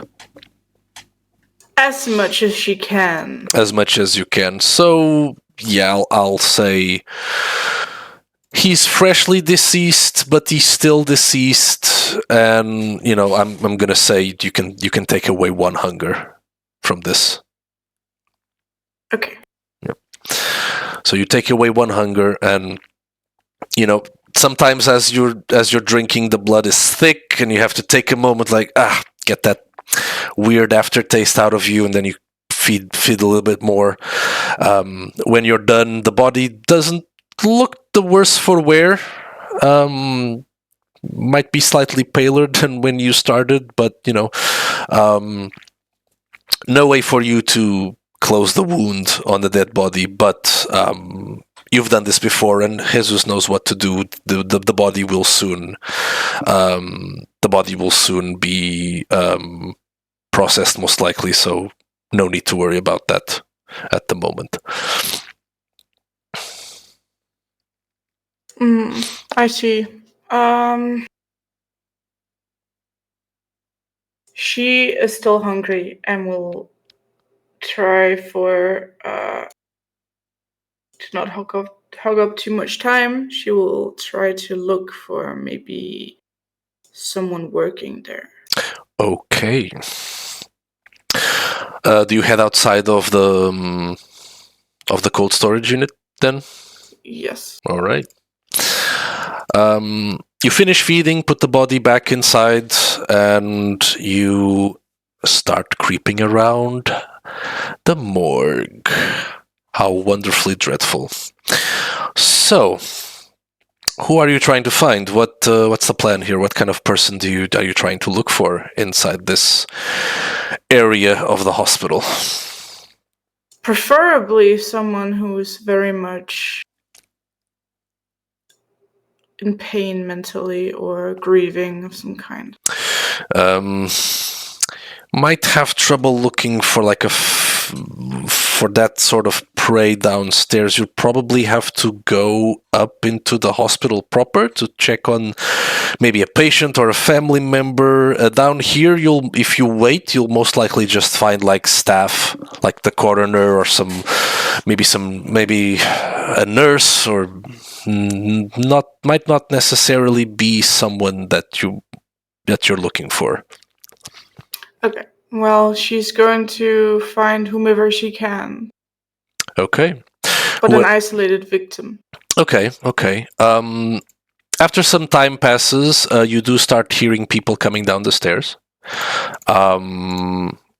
Just a couple of them. One of them, you still have Silence of Death on at this point, right? That lasts for the whole scene? Yes, at least. All right. So, as you hear people coming down the stairs, you hear them that they're talking why did they send us back to have a meeting on the top? I don't know. That was strange. I don't understand really why they did that. One of them goes into one of the storage closets. They just mentioned that they need to find something for their next appointment, and one of them goes, and the other one goes into the break room. Eventually, you do see a short, balding man. Looks to be in his late 30s, early 40s at most. He's heading down the stairs. He's wearing a doctor's what's it called? The thing, the white thing the doctors use. Gown. Yeah, thank you. He's wearing a doctor's gown, and he's just heading down the stairs, and he just steps. He opens the door to the coroner's office, and he heads inside, and he just shuts the door behind him. Lavinia's gonna be waiting there, I think, maybe. Or at least gonna go in there very inconspicuously. Okay. It is an office, so do you want to try to, inconspicuously, do you want to try to head inside after he's there, or, just wait for him inside there? If I hear him coming, someone walking towards the office, I'm gonna be waiting on the basically behind the door. Ready I'm gonna to check. I'm just gonna check if there's cameras inside his office. Yeah, no cameras in his office. No. Perfect. She's gonna wait behind the door. Okay. Roll a stealth check. Roll dexterity plus stealth. You can add your advantage for silent movements as you're using Silence of Death. What difficulty? Let me see here. He is not.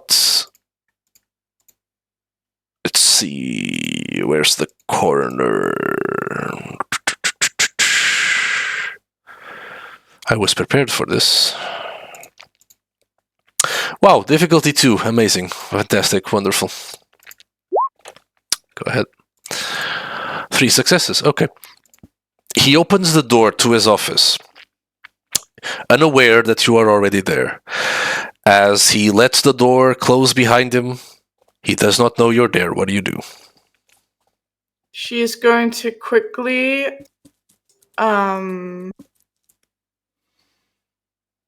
use like the sleeve of her shirt to like muffle his mouth, put it over his mouth, but make sure he can still breathe through his nose. Okay. And then she's gonna bite into his neck. Okay. He just goes like, as you bite into his neck and you start to feed. How much hunger are you taking? 2. 2. Easy enough. He's a healthy middle-aged man. So you can go ahead and take 2 hunger. As you feed, the blood gives you energy. You feel energized and ready for anything. Like you've just had like you've just drank way too much caffeine. It has some power to it, some kick to it, the blood, as you take it in. And when you're done feeding, he's just, he's not the worse for wear. He's he's a little bit dazed as you let go after you're done feeding. You can go ahead and add the choleric resonance to your character as well. Thank you. All right. And he's just as you let him go, he just goes, what happened?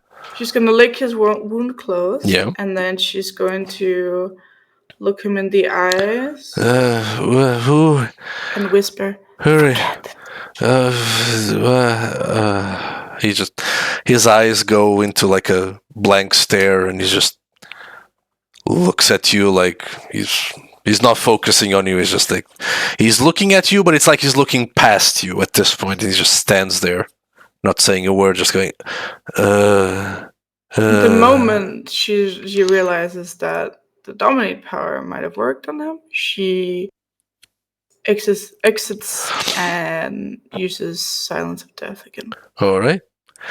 Quickly making her way out of the office, back up the stairs. Eventually you see Jesus, and he goes like, Senora, you scared me. Like you didn't, no sound. That's quite the trick. Did you get what you wanted? Yes, thank you so much, Jesus. No problema, Senora, no problem. Shall we? Where are we going? Where are we going now? Home to where we rest. All right, very well, Senora. I will take you there immediately. Should probably hurry. I've been tracking. I've been listening into some of the news. I think the city has declared some sort of state of emergency. They might be closing down some streets. So we should probably hurry at this point. Very well. Let's do that. All right, follow me. And he leads you back to the car, and you head back together with Jesus back to your haven in the church. Yeah, and as she's in the car, she's just quickly gonna text like the group chat or whatever that like the city's looking down. All right. Now, let's reverse time here a little bit. Occam and Matteo. You, Occam, did you call an Uber, or did you summon your faithful friend, Kraber? He likes to give Kramer a bone whenever he can, so Hmm. yes. All right. Figurative. For Oh now. my god! I can't believe you have to specify that. For now. Amazing. Like, the man needs work, and he likes his tips. Ugh. Oh god, that yes, figuratively, right? Monetary money value tips. The joke here is sex. Haha. All right. Excellent. So, Yeah, As he's gonna you- call Kramer because he's discreet. no, Yeah. Kramer is discreet and you trust him, you know. As you call Kramer, as everyone makes their way out, and the coterie each goes their separate ways for the night, you wait with Matteo for Kramer. Kramer is quick to answer and quick to arrive, and as soon as he does, I imagine you all get inside his car, and he turns towards you.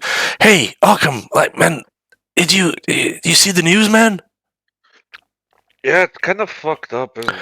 Dude, I was really close by, man. Like, that was crazy. Do you think it was like I didn't think sure shit happened in New York anymore, you know? Well, it did happen like a few months ago, you know. Yeah, I know, but like there was like a bunch of like crackdowns on a bunch of like places, and then there were like those police raids and everything. Like I thought it was just I thought it was just the pigs doing the pigs thing, but shit, man, this might be. Honestly, who knows what's going on? It could even be like I don't know, some sort of like natural calamity or some What, you shit think like that a the gas building- explosion that big?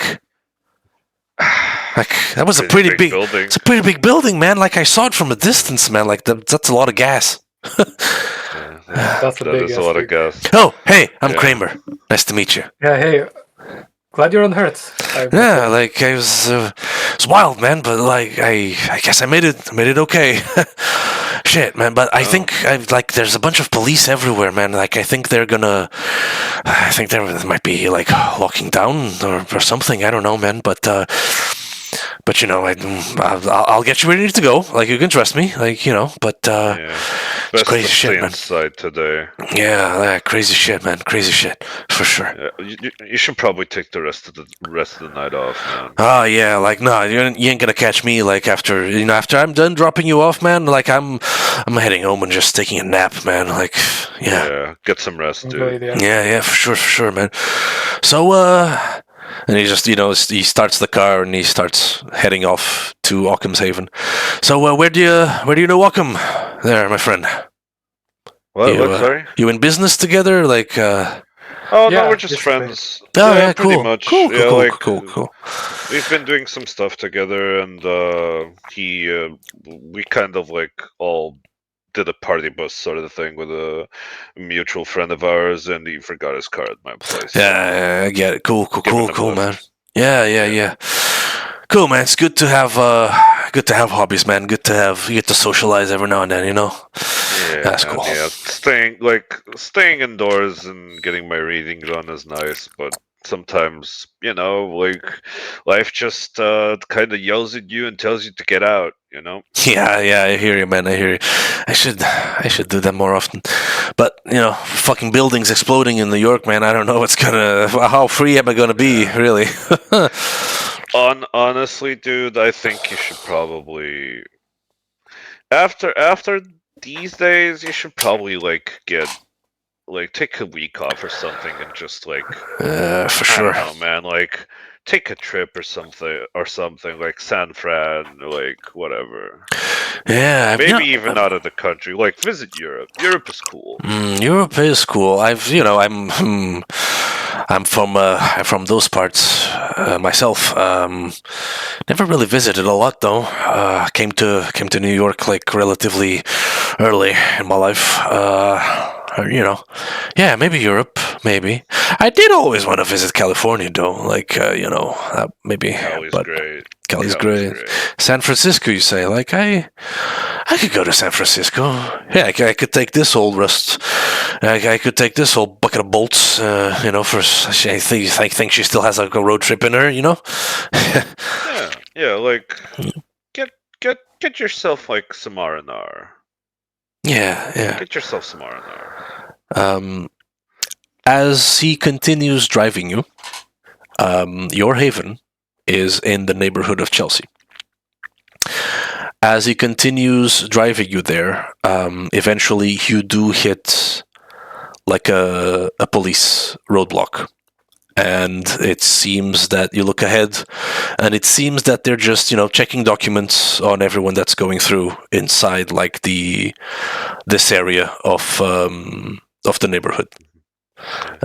Shit, fucking pigs, man. Like, do you want to go around or? I mean, if you can, I'd rather not like entertain their crap. Okay. If it's too much trouble, it's just Nah. I get it. Let me see here. Like, and he looks back and he just starts reversing. Like, let me make a roll here. Wow. Okay. So he takes a turn and he tries to find some other way to head into Chelsea. This adds a little bit of time to your drive, but eventually, as he starts making his way back inside the neighborhood of Chelsea, there's another police roadblock. Like, fucking shit, man. There's no avoiding it, huh? Yeah, I guess not. All right. And he opens his glove box and he takes out like some documents from there. Like, okay, let's get this over with. Fucking pigs. And he eventually, he moves his vehicle up. Like, policeman just goes, "License and registration, please, sir. Thank you." He starts looking at his documents. One of the other police officers, he's on the other side of the vehicle, and he looks at you two. I imagine one of you is in the back seat, or are you both in the back seat? I think we'd be both in the back. Both in the back seat, both in the back seat. Like, and he looks at you, and he looks at his partner. Partner just finishes like reading, checking, his documents. Thank you, sir. Like, and he just, can I have your passengers please step out of the vehicle for a moment, please? He turns back to you like, "Hey, there." Yeah, Occam. Sorry, man. Like, Okay, any reason why? Yeah, like any reason why? They're just my passengers. We need to make a thorough check, sir. There's been an incident, as you may have heard on the news, and we need to be thorough here, please. We'll get out. Yeah, sure. Alcom will get out. There's how many police officers are there? There's next two to the car? There's two police officers like rounding the car, like the guy who was checking the documents and his partner, like on the other side, as is like protocol. You do see up ahead like a few more police officers. Most like you see one of them with like one of those like jackets, like that reflective jackets. He seems to be like ordering, like taking care of traffic. You see like a couple more police vehicles. There's like 4 more cops over there, just keeping an eye out. Yeah. So this for this neighborhood, like this, for just like a simple like stop and like for a simple like operation like this, it's a bit more cops than what it should be. Definitely. Yeah. All right. Okay. As you exit the vehicle, Mateo, do you also exit the vehicle? Yep. All right. As you both exit the vehicle, Kramer's just fucking pigs, man. Like, fucking, this won't take but a moment, sir. Please be patient. Yeah, whatever. As you both head out, like, okay, sir, do you have any ID on you, please? Driver's license, anything? Storyteller, would I have any idea? That's a great Do they question. have like a Camarilla thing? Like, did they, like, I assume I came here with like some sort of papers. Yeah, I would say, given your status with the Camarilla and who your sire was, you would have some sort of like ID on you, like a driver's license on you. Yeah. Yeah. Sure. He'll give he'll give his license over. All right. He checks it, like, and he just seems to like use like his like some sort of like electronic device, like to check like the info. That's like it looks like a pretty chunky like smartphone, like bit larger. Just checking some information there. His partner like eventually comes around to Mateo, like, and what about you, sir? Do you have any ID on you, please? Yeah, here you go. Yeah, and you give him like, and he just takes a look at it, and he, like, the other one just thank you, like the other one just gives you back your ID, Occam, like, thank you, sir, thank you very much, sir, and he hands like the scanner device to his partner, and he goes up to, and you see him walk off towards the policemen that are like the four other policemen that are like stopped there, and they seem to be having some sort of conversation. His partner just keeps checking there.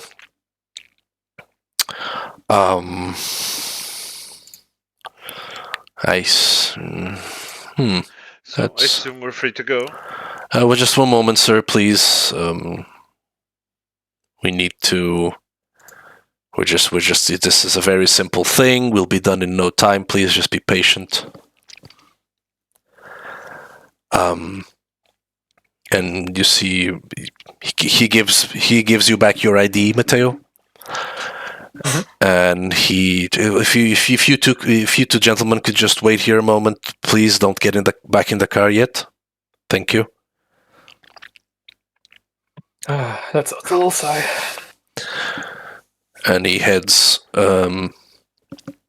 back to he heads up to meet his partner, and they're all like, and you notice that all these 6 cops are all having like a conversation at this point, like they're, and is any of you like keeping an eye out for them or at anything? Yeah. Trying to like listen in. Okay. If I can. They're pretty far away. Do you have? I do not have anything. Okay. So Okay. no heightened senses or anything. No heightened senses. Okay. So just both of you make a wits plus awareness roll. With difficulty 4, please. Yikes. This is where you could do your super nun. Ooh, okay. Oh, no, Mateo. No, please. Okay. Please, God. Please, guys. This is where the fun begins for me. Oh, no. Okay, so, Occam, you look around, you try to get a look at the cops, like you can't tell what they're saying. They all seem somewhat relaxed. You don't think that there's going to be a problem. They might just be bored, they might just want to be thorough with whatever the fuck their instructions are at this point, you know. Nothing really catches your eye out of the ordinary there, apart from like it's a lot more cops than what you'd expect for something like this. Mateo, you look around and you notice like one of the cops, he's not exactly dressed the same as the other ones. And then you take and like you start, and like without even motioning your body forward, you start like moving towards the cops. And you keep moving, and you keep moving, and eventually like one of them notices you, and you're like, sir, please go back to your vehicle. Sir, and you completely ignore him. You're completely mesmerized by this other officer that's wearing a very different uniform, and you try to focus your mind into what's so different about this uniform, but the uniform just looks so beautiful to you. It's the most wonderful piece of fabric you've ever seen. Like the colors are like this black, blue, and there's like the embroidery on it, the whole the every detail of this item of clothing is like completely mesmerizing. So you just ignore everyone around you, and as the rest of the officers go, sir, please go back in your vehicle. Like some of them even like start like grabbing, they're just putting their hand over their holsters. They're not drawing or anything, but just they're putting their hands over their holsters. They go like, sir, please stop right there. Please, sir, you need to go back to your vehicles. As you see like this, Occam, at this point you notice like as the cops start paying attention to Mateo as he just keeps walking, ignoring everyone. You do get a clearer picture now of the group of cops, and you do notice that one of them is like wearing a completely different uniform than the others. He's just wearing like a bulletproof vest on top, and you do see some letters on it that don't say police, but with that role, you're not really quite able to notice what they say. It's the fucking feds. Okay. Can I? How far away is Mateo from me? At this point, when I Mateo's notice like that he's- Mateo's like as you were looking around trying to pay attention to the cops. You weren't clearly looking at Mateo. Mateo's like 8 steps away from you at this point as he just keeps walking towards the police officers. Alchem tries to get between like Mateo and the cop he's looking at, and just very apologetically to the other police officers, I'm sorry, this happens sometimes. He has epilepsy. You know how it goes. And he tries to like lock eyes with Mateo. All right, Mateo, as Occam steps in front of you, like you like the beautiful embroidered uniform is gone. Like, and you get sad for a moment, and eventually you just look like eventually you realize that Occam's staring you dead in the eyes, and he kind of freaks you out for a moment as he has his face right in front of you. Now he looks sad. Now he says, "I thought I saw the most beautiful thing." You just had a little bit. You just had another little like case of a little like epileptic seizure. You hear one of the. It keeps happening. You hear from I'm behind. very sorry, he blacks out. Epilepsy, for, like, a few you say? seconds sometimes. Yeah, and then you see this one of the officers now as he gets closer, you see that he just has a bulletproof vest and he has a badge that identifies him as a member of the Federal Bureau of Investigation. Yep. As he approaches, like, so, and where were you two coming from, if I could ask, sir? Quite. What was the name of the church? It is the Church of the Holy Trinity in New York. Well, sir, we just came from the Church of the Holy Trinity because my friend's my friend here's a longtime lover has passed recently, and it's been a very, very difficult time for us. And we really just were trying to get back to our place. He takes a look at Mateo and he takes a look at you, and when he looks at you, like he looks up and down. You came from church. I'm not exactly a believer, sir, but my friend is.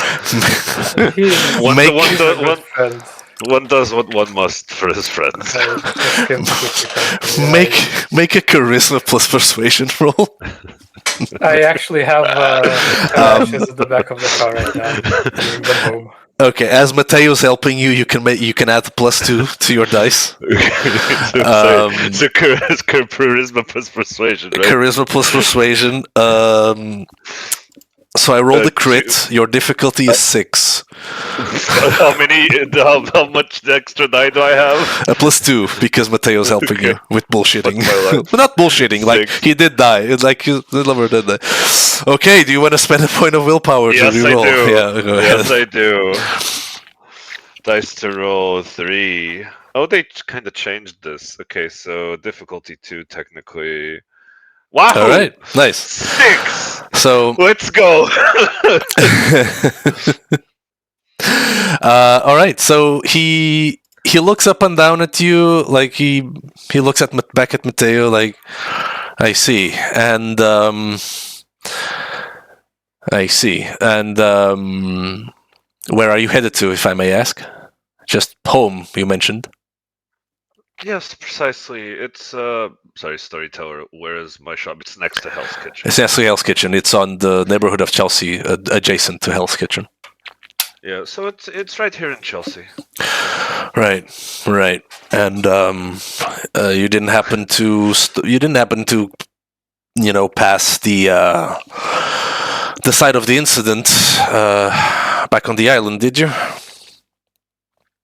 Storyteller. So between the church and here, not really. No. We don't That go you would have to go on a pretty big detour. Yeah, like no, sir. We heard all about it on the radio, but Now we could see it in the distance. Right. Well, thank you for your cooperation. Please do take care, gentlemen, and have a good night. And he just starts heading back. thank you so much. You two officers. Right. And Occam puts an arm over Mateo and leans in close to his ear. If you ever get obsessed with another cop's, whatever it was, I will stake you myself. I will never get used to doing that. It's been like 4 times already since I've met you. Get a grip. I think I might need help. Yeah, we all do. Now let's just get in the car. Maybe I don't know. Maybe you might have to spend the night at my place. We'll see when we get there. Yeah. All right. As you get back into Kramer's car, the police gives you the all clear as they move the roadblock, and Kramer is free to continue on the road. And as he does, he just looks at you through the mirror and just goes, "What the bloody fuck was that? You don't just walk towards cops, man." I think I had an episode. Dude, you're lucky they didn't shoot you. Are you insane? Yeah. You know sorry. when where there's epileptics that have those seizures, right, where they start convulsing and shit. Yeah. Well, some just keep walking forward. Oh, dude, that was the most inconvenient fucking thing to happen right then. I I know, think I right? should get a bracelet. You could have just gotten just imagine you can't be too careful with cops around here, man. This is America. Gotta be careful. Yeah, I might have an issue. Fuck's sake. All right, we're almost there. Just fucking scare me like that again, man. Sorry. Right. Eventually, you arrive at your haven. At this point, you get a message from Lavinia on the group chat. The message says that she's heard that they're planning to maybe enforce some sort of lockdown on New York at this point. They have declared a state of emergency. Occam will text back. I know, had to bail out Mateo. We might be fine, ? All right. So, Occam and Mateo, you are now at the Haven. What would you like to do at this point? Okay, so there goes the plan for some R&R. Are you gonna try to head back home? Let's see if there's the checkpoints are marked on maps, and he'll try to open Google Maps and check if there's if anyone has scored anything where the checkpoints are on the internet. Okay. Maybe there's a route around. Nothing on Google Maps, but there's several apps that track police activity. And you do eventually decide to use one of those, and you check. You do spot the 2 roadblocks there. You notice that pretty much they have these roadblocks set up in between the neighborhoods of New York. So from the financial if in most of the exits from like Chelsea and like the Bronx and Chinatown and like Harlem. Like there's like up the Upper East Side, the West Side. Like there's like little roadblocks set up all throughout New York. They're just keeping like nothing. Just keeping tabs on comings and goings, like asking for licenses and registrations. Nothing beyond what you would expect from like there was like a bomb in New York. There's just keeping tabs on like people's comings and goings at this point.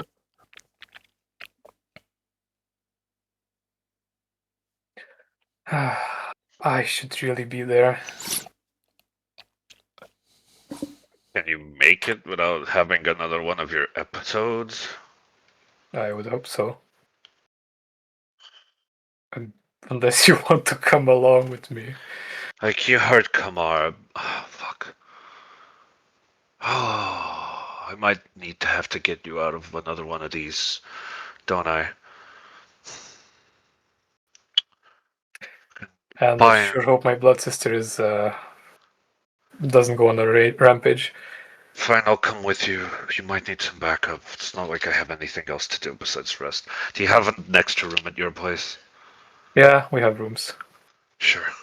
Like, and you can tell me about, like, this whole thing you have going on. The Camarilla were clearly suspicious of you. I was a little strange. Yeah. I'll come with. Might as well. Let me just get some things. Yeah. I think I might be able to get started on something that might be useful for us. What do I need? What do I need? Okay.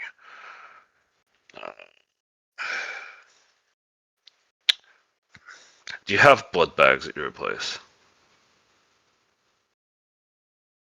No, I don't think we have those. Fuck it, I'll do this next time. Alright, let's go. You drive. Yeah, he'll drive. Occam, question. Yes. Do you have the compass with you? I believe Mateo has it. Oh. Because I don't think you ever... Did you ever give it back? If No, but you anyone did. actually did it, Because I have here that Mateo... It might be inside my haven. So I might have left it behind. Okay. So I think at this point, yeah, now that you mention it, like, I probably would go get it just to have it on. Yeah, makes sense. Yeah. Makes sense. Like, Okay, I wouldn't take it into like Elysium, but now I would probably want to like get it back. Okay, makes sense. All right, so I'll also get some extra stuff in case I have the time and I can't like make it back here too soon. I will get like a little like the ingredient. I would have this lying around because I've been researching it. It's the ingredients for crafting a bloodstone. Okay. A pebble, a small magnet, and a silver bowl. Okay. And I just like put them like in his trunk or something. Easy enough considering your havens and financial situation. So that's all good. Perfect. All right. So, as you both head out after quickly grabbing some things, you decide then to go together. To Mateo, I imagine you're going to the club, correct? indeed. Okay. You're looking to meet David and Eva, correct? Correct. All right. All right. So, as you make your way to the road, there are indeed, you do indeed have to go through another roadblock. This one seems to be, you handle it fine. Mateo just hands out his ID. No one asks any further questions this time. So you just keep on going through the road. Occam, as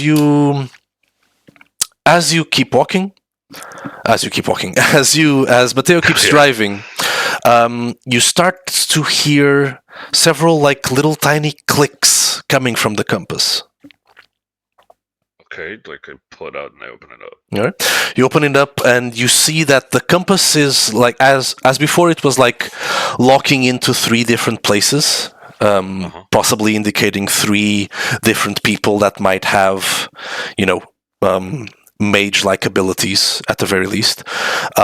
You do notice that as you're still in Chelsea and you're heading out, the compass does lock onto a location, and it seems to stay locked for quite a while, as you can hear like the compass just keeps moving, like you can hear like small like click click as it just moves in the same, pointing to the same direction.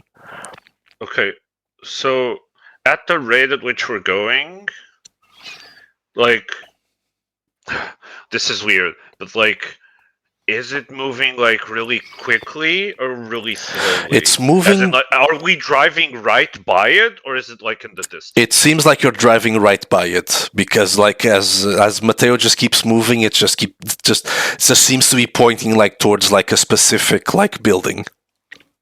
Okay, Mateo, can you pull over?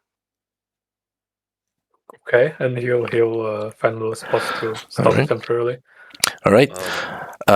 Mateo pulls over, and as you look around, you have the sense you recognize this neighborhood, like you've been there before.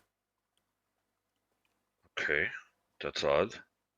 It's in Chelsea. It's in Chelsea. Yeah. It's in Chelsea. It's not too far. Like you've already made it past the roadblock, but you're still in Chelsea technically, and you haven't really. It's it's like 10 like 5, not even like 10 minutes away from your haven. That's very weird. Come walk with me. The compass is pointing to something. We should do some recon. This will only take a few minutes, I'm sure. Famous last words, and he'll head out to investigate. You'll get your meeting in. Don't worry about it. And Arkham just tries to like walk around a little bit to figure out like what building it is. Okay. You take a few steps to the left, and you realize through the compass that you're going the wrong way. The clicking sound indicating like the opposite, and you head that way, and you seem to be going the right way at this point. Like as when the compass indicates like a sharp turn, like you take a few steps back and you go the opposite way, and you keep going for like a few minutes, and then eventually you reach like this apartment building, medium sized for Chelsea, and you get there, and you look up and you recognize this building. In fact, you know whose building this is. This is the same building where your friend Elizabeth resides. No.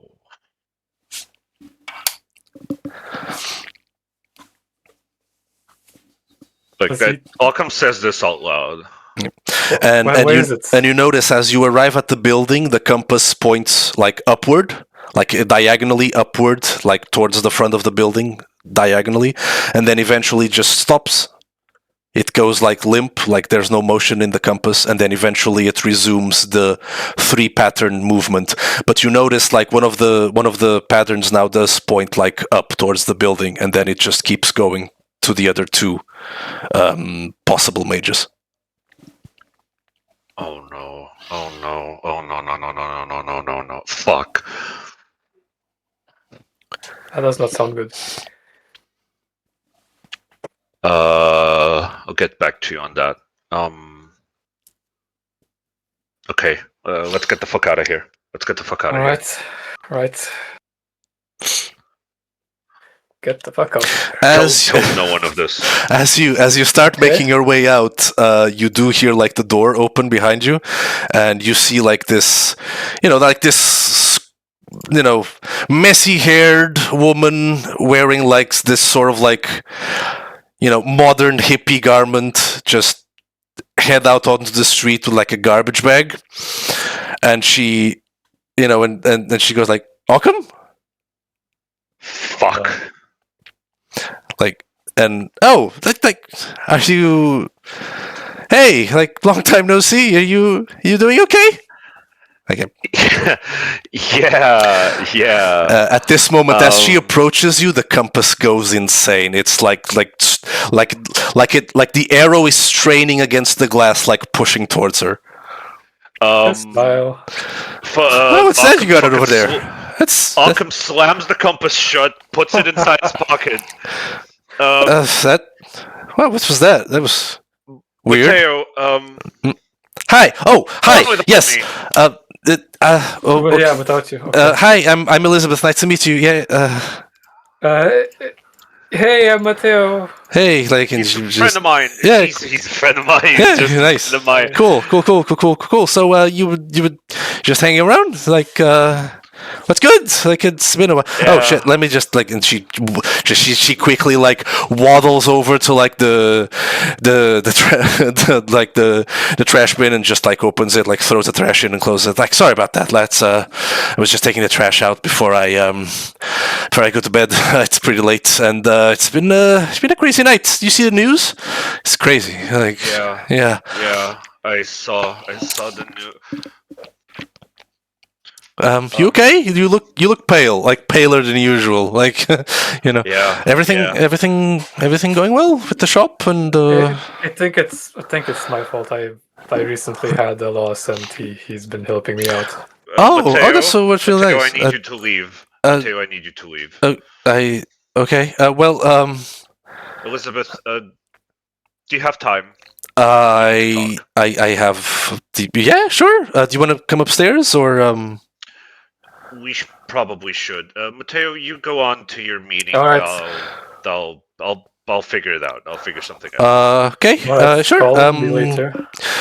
I have some tea, and if you want something to just drink, Yeah. Sure. Let's. Yeah. Okay. Let's talk. All We right. need to talk. Follow. Come with me. Yep. And she leads you inside. Mateo goes back to his car, and what do you want to do, Mateo? Continue with the original plan. All right. You start heading towards the club.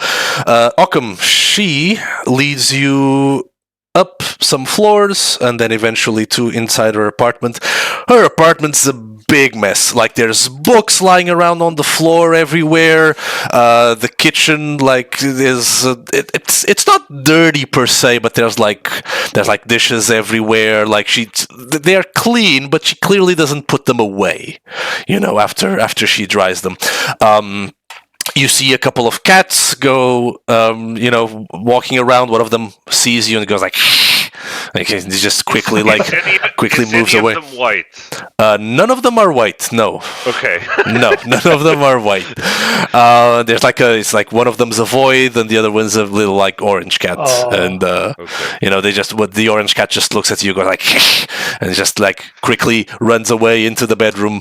Her bedroom door's like slightly open, but you can see it's like a mess. There's like clothes everywhere. Like you don't really get a good look at it, but like the apartment isn't too big, so like you get the sense that she's pretty messy. She doesn't really like, nothing's like dirty. There's no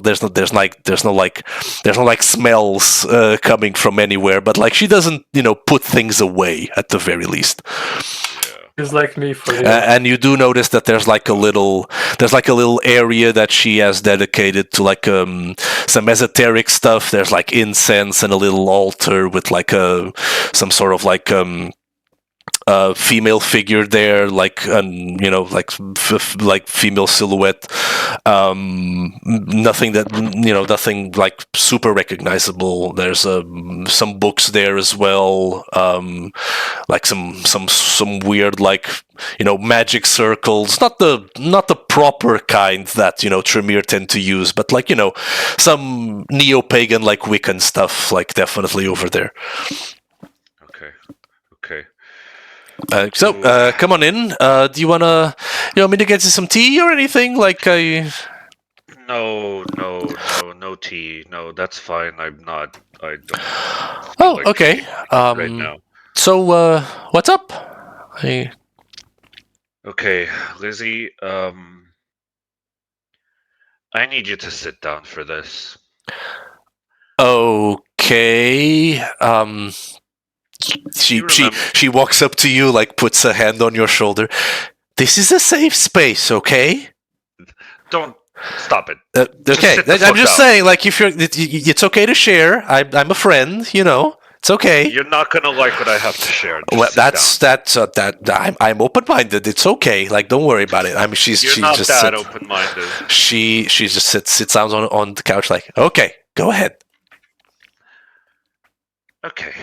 So remember how you usually drop by the shop and you ask about some stuff, and I give you some books to read. Yeah, those were really nice. They had some really interesting stuff in them. It was nice. Yeah. Okay. So those were all bullshit. What?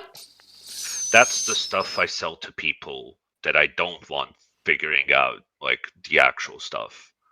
I'm very sorry. What?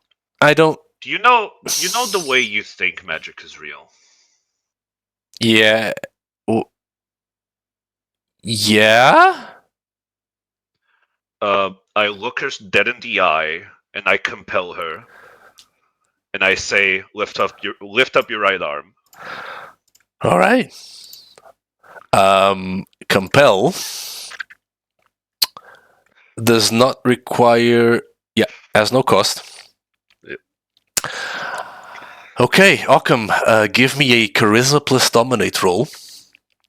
Yes, sir. Oh fuck. So charisma +2. Okay. Mm-hmm. And your difficulty is 6. Yep. 3 Okay. successes. She just looks you like she looks at you and she my right okay, and she just like looks at her arm, like she moves her arm up, like and now what? Oh no, it's worse than I thought. Okay, irrefutable proof.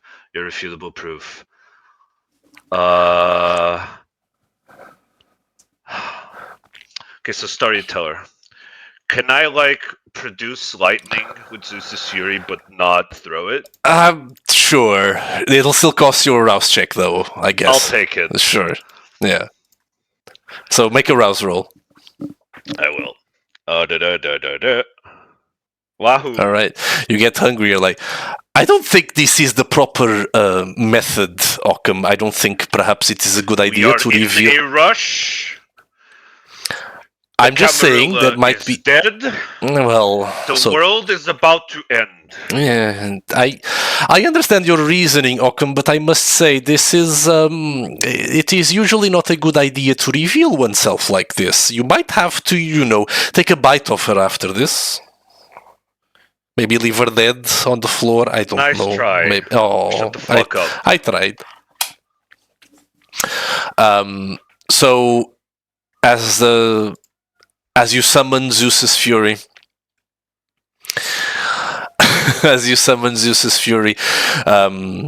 clearly, like there's like the lightning cracks around your hand, and she just gets up in a fright, like, holy shit! And she just holds her hand up, and you see that she also starts like producing lightning in her hand. Oh, you figured it out already. Well, yeah, I didn't. I didn't. Cool. That's so you too. Like you can. Nice. Lizzie, Oh, we are shit. not the same. No, I mean, what do you mean? There's like. Lizzie, are there, like, I don't know the rule. Like this is all very recent. Look, wait, calm down. Like, Calm down. This is all very new to me, okay? And like, we're very excited that I've been looking like I've been trying to look. Weird. What? Does anybody else know about this? No. Like I've been thank trying. I've been doing some research. I've been trying to like figure out exactly what was happening. Like I had like, it was so weird, man. Like I had like so. So did you also dream about like, space or whatever? Like, or was it like? Because I've No. heard it's like different stuff for different Lizzie, people. Lizzie, And quiet. 2 seconds. okay, please. okay. Just process information. Okay, I get it. Whew, breathe in, This is a lot to breathe take out. in. Yes, I know. But it's We are not the same. okay. What does that mean? Because I've heard that it happens differently to different people. So like, what does that mean?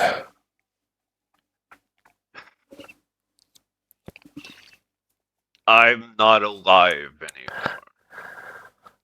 Oh, are we dead? No. Okay. So wait, did you die and come back to life? Is that how it worked for you? No. Okay. God, Jesus Christ. What do you mean you're too not many alive? things. We are different things. I can do this. Right. So can I. So I think there's some. No, You know. you can do so much more. What? I'm not Lizzie, understanding here. Lizzie, you are a mage. Right. Sure. Reality Mage, bends to which your will. No, stop. Stop it. Quiet. Reality bends to your will. What I can do is a facsimile of what you do. I am a vampire, Lizzie. And and Occam shows her his fangs. She like she gets closer than you're comfortable with, and like looking at your fangs. Like she even like adjusts her glasses a little bit. Like she like just sits like mouth like open agape. Like she just looks at your fangs and like she just sits down on the couch, just mouth still open. Like vampires are real. A lot of shit is real. Oh. And we need to tone down the volume of this conversation right now. Okay, but so wait, you're actually like, but how, like an energy vampire type thing, or do you actually No, drink the blood of like? I drink blood. It's not great. Okay. I mean, it is kind of great, but it's not great. Do you have to kill people when you drink from them? Cool. Do you drink from blood bags? Are you like a vegan vampire? Is that like a thing? It's not. No, I have tastes, but that's a little bit TMI for right now. Okay. My point being, I don't know why I'm doing Rick and Morty, but it's what her voice came out like. I'm sorry. Okay. I love it. So, Lizzie. Yeah. I'm going to be very serious with you right now. Oh. We do not know how your powers work. Well, what is called I kind of just wait. You are what is called an ascended. That's a cool name, I guess. Like you see, like her excitement has kind of faded a little bit. She's, she's taking it in, and it's a little much right now for her. Yeah. Hey, I'm going to need you to keep whatever this is under wraps as much as you can. Well, I'm not gonna go like, I'm not gonna go like, hey, I can do magic to everyone I know, but I'm. No, you don't get it. If anyone finds out, they can come after you. Okay, who's they? I know this is gonna sound ridiculous, but the government. She blinks for like 2 seconds and like, you know what? That doesn't sound ridiculous, honestly. That sounds very feasible and plausible. Yeah. Okay. You are a literal reality bender. And I don't know if there's any drawbacks. What the fuck does that mean, Occam? You think things and they happen. What I think is happening is this has just awoken, so you can only do parlor tricks. you can do the same shit I can do, but a little bit better. Okay. If and when you fully unlock this, you will become a force of nature. And I am not kidding. And I am not exaggerating. You need to be careful. No one can see this. Okay. No, yeah. I'll be careful. Yeah. I haven't told anyone. I haven't shown anyone. I should probably delete some things from my phone. Definitely. Where's my? She's like looks like in a panic. Looks at it into like pockets and like she starts like you see like she starts like selecting and deleting a bunch of like videos and pictures on her phone. Yeah. If there is a couch, Arkham sits down on it and just pinches the bridge of his nose. Yeah. She just This is not how we expected my night to go. she just like looks at her phone after deleting like a bunch of things. She just you drops her have phone any on the floor like okay. Do you have any blackout blinds? Because like all the roads are fucking blocked and I can't exactly get home right now. I mean, no, I don't. But I can just show you. I guess I can. So like, I don't know how this happened. Right? I was just I came home after work and I just wanted to have a nap and I was thinking, I don't know. I was reading one of your books and I kept thinking about it when I went to sleep, and then like she goes into a room and she keeps like talking. And then I don't know what happened. I was lying down, sleeping, and then I was dreaming, and it was like space, like like those pictures of like space that you can like imagine in your mind, just like a bunch of faraway stars just twinkling and all that. I was in space and I was like moving around space, and then eventually, and she comes back like with like some sheets. Like some clean sheets, but they're all like white and yellow and like green, and she like starts like putting them, arranging them on the floor. And I don't know what happened, but it was like eventually like I was just going around through space, seeing like planets and stars and nebulas and all this like weird stuff, and it was like, and then I saw like something looking at me. It wasn't a person or anything, but it had like limbs and eyes and a mouth, and it like told me something. I don't remember what it told me, but it asked me a question, and I said yes. And then when I woke up, there was like, when I woke up, like my sheets were like, and she like starts like touching her sheets. And she just closes her eyes and she's like the sheets turn into like this prism of like rainbow. There's like it's reflecting all of the light like around it, like it's like instead of being like static colors, it's just like a prism of like visible light, and some heavy like from the purples to like the bright yellows, it just shifts like that, like it's like there's like a prism inside the sheets, like, and then I just kept like doing some other stuff, and I don't know, it felt natural, Lizzie, you can literally do anything you want. I don't think it's anything. What I figured out is correct. I mean, I can't like what I like. I don't think if I will like, I don't know, if I will $10 million to fall into my lap right now, I don't think it's gonna happen. It hasn't. I tried. Like, it didn't. Like that, I don't think that's how it works. other stuff, like subtle There might be. stuff. There might be Although, like she looks at the sheets that are now like reflecting out all these weird, crazy lights all around the room. Like I don't think this is subtle, and like she touches them again, and they like all of the color fades, and they just turn like completely black, like not even like the original color they were in. Yeah. There are probably rules. Yeah. What they are. But we can try to find out.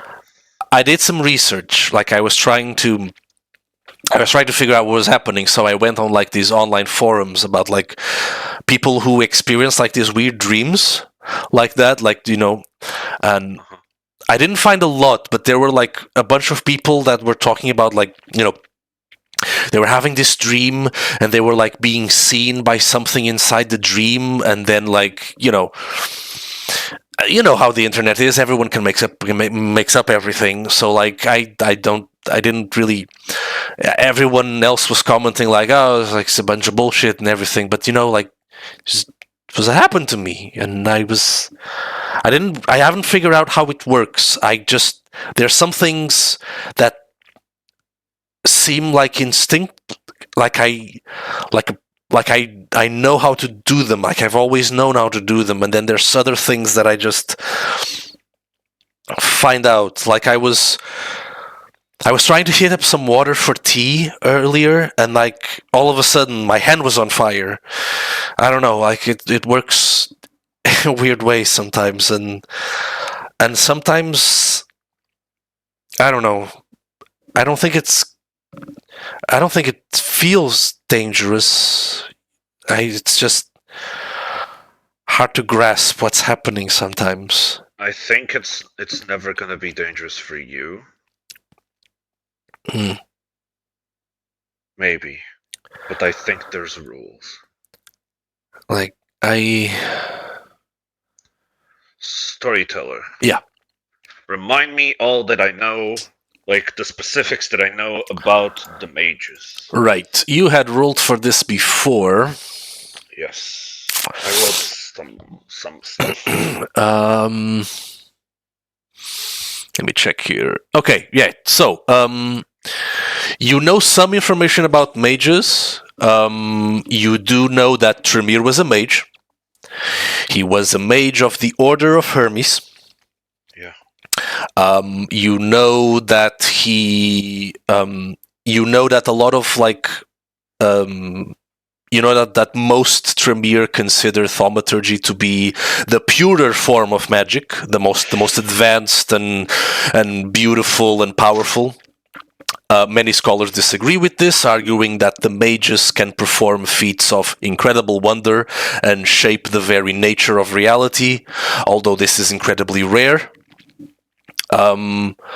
You do also know that there are consequences to mages that abuse their power. That if they bend something too quickly or in a way that's not completely natural to the observer, although these consequences aren't really like described in a neat way. Many of this research is done by members of Clan Tremere, and so they write about these things as being folklore of like primitive human behaviors and knowledge. You do also know that I don't think I told you this before, but if I didn't, I should have. You do also know that mages awaken to their powers, and usually this is referred to as a connection to what scholars name an avatar. Although what that is like completely alien to any like thaumaturgic like scholar. They have no idea what this might imply. It's referenced in a couple of like ancient Tremere texts related to the Order of Hermes, but no one knows exactly what that might refer to. Okay. So, Lizzie. Yeah. Sorry, I was spacing out. It's a lot to vampires, man. Like so. Like, yeah. So. Whew. glossing over that really quickly. Right, yeah, let's not talk about the elephant in the room or anything. Yeah, to be fair, you're the bigger elephant. You're a lot less common than I am. Really? Anyway, yes, trust me. There's like a bunch of vampires? Trust me. Wow. Bunch of types as well. Types! There's types of Yes. vampires. I do magic. Other people punch hard. It's a whole thing. I mean, isn't punching hard like super? I mean, I think you mean like supernaturally punch. supernatural, Well, yes, that's like- still isn't that like still magic picking up- though? No, kind of. It's weird. Some can pick up a car and throw it at you. Don't worry about it. That's pretty magic, For now. you know. It is all types of magic, I guess. Right, but, right. Yeah, I guess. You, Yeah. mages, actual mages. The person that started my bloodline, so to speak, was a mage before they turned into a vampire. Cool. So there has been research, but he lost a bit of his spark when he did so. Or so they say. Okay. But there are some things that I do know. Most of it is folklore. How true or not it is really up to chance, honestly, at this point. But there can be consequences for using your powers too much or too quickly. Please be careful. Okay, I will. I will. If it's not natural, or you're too obvious, I suppose, or you tried to bend the universe a little bit too much, I think it might snap. That's that's a scary thought. I am not comfortable with holding that much in me. I don't think you'll make a black hole or anything. I hope But not. it might end poorly for you. Okay. So be careful. Okay. I'll do my best. And now then, with that in mind, can I ask you like a bunch of questions about vampires?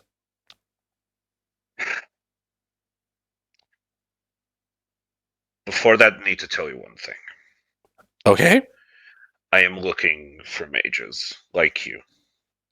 Well, you found one. Haha, congratulations. Yeah. Yay. It's not. So, It is. I don't know. Oh, that's going to be a whole can of worms. We'll leave it for later. But I'm doing something that needs the tongue of a mage, and I don't want to rip your tongue out, as you might probably know. So I need to find somebody else that can maybe regrow their tongue back or some shit. We'll figure it out. point of order, it was an I. Sorry. Yeah. I'd say I instead of tongue. Yeah. Yeah, I would prefer to keep both my eyeballs. Thank you very much.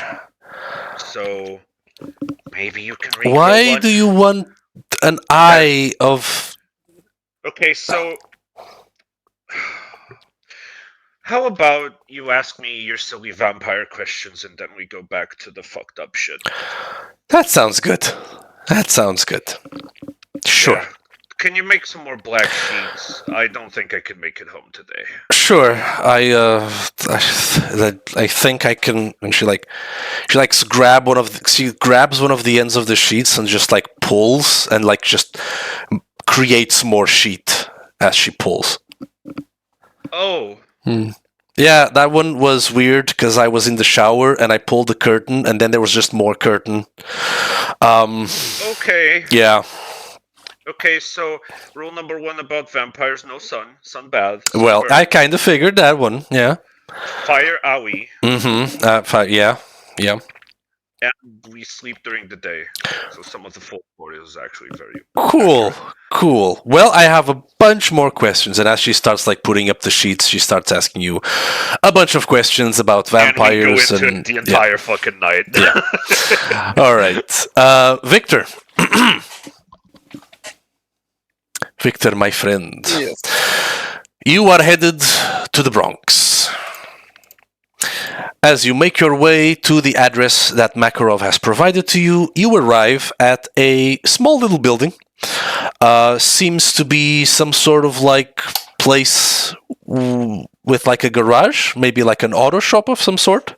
Can't really tell. There's no signs or posters or anything. It's just there's a garage. There's a big ass garage door and like a building like a little annex next to it where you see like a door. There's you see like a person guarding the door, like a bouncer type with like a wearing like simple like black clothing. No one else outside at this moment. This area of the Bronx is pretty empty at this time. What do you want to do?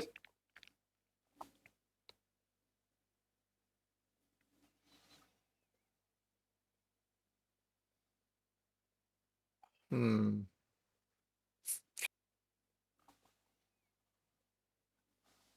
I'm gonna go out to the door. Obviously armed.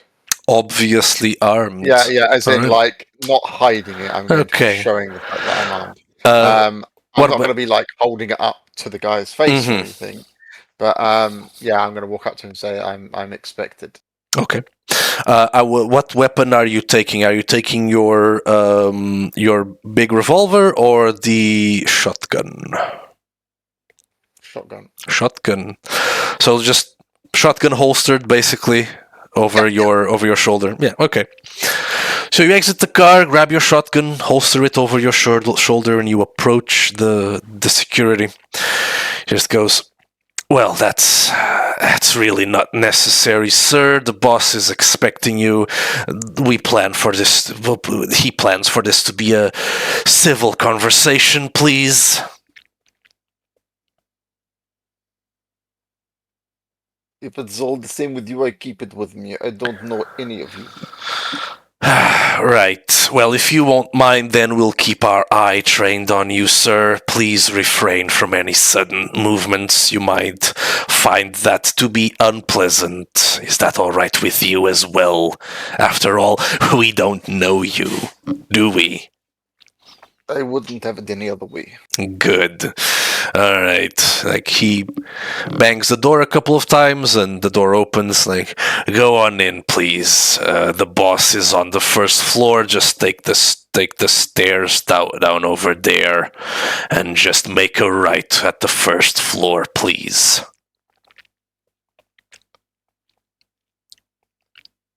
Just point of order. Before I came here, Mhm. I can never remember his name. The ghoul. Yes. Huang. It's Huang. The ghoul you turned is named Huang. It's Yes, your ghoul. I let him know the address that I was coming to. Okay. And he... And yeah. I said to him, if he doesn't hear from me in like half an hour, then let the others know, because I'm assuming he knows everyone. He does know Occam. He met a few of them, right? Yeah, he met a few of them. He also knows where Occam's Haven is, so he would have a way of letting people know, even if not instantly. Yeah. All right. Yeah, Victor goes in, follows the directions, keeps an eye out as he's going up. Okay. So you keep an eye out. You see there's a bunch of people working on the inside. You see as you enter to the right, you see there's like this big garage. There's a bunch of people working on this one like SUV type unit. They seem to be like outfitting it with like hidden compartments.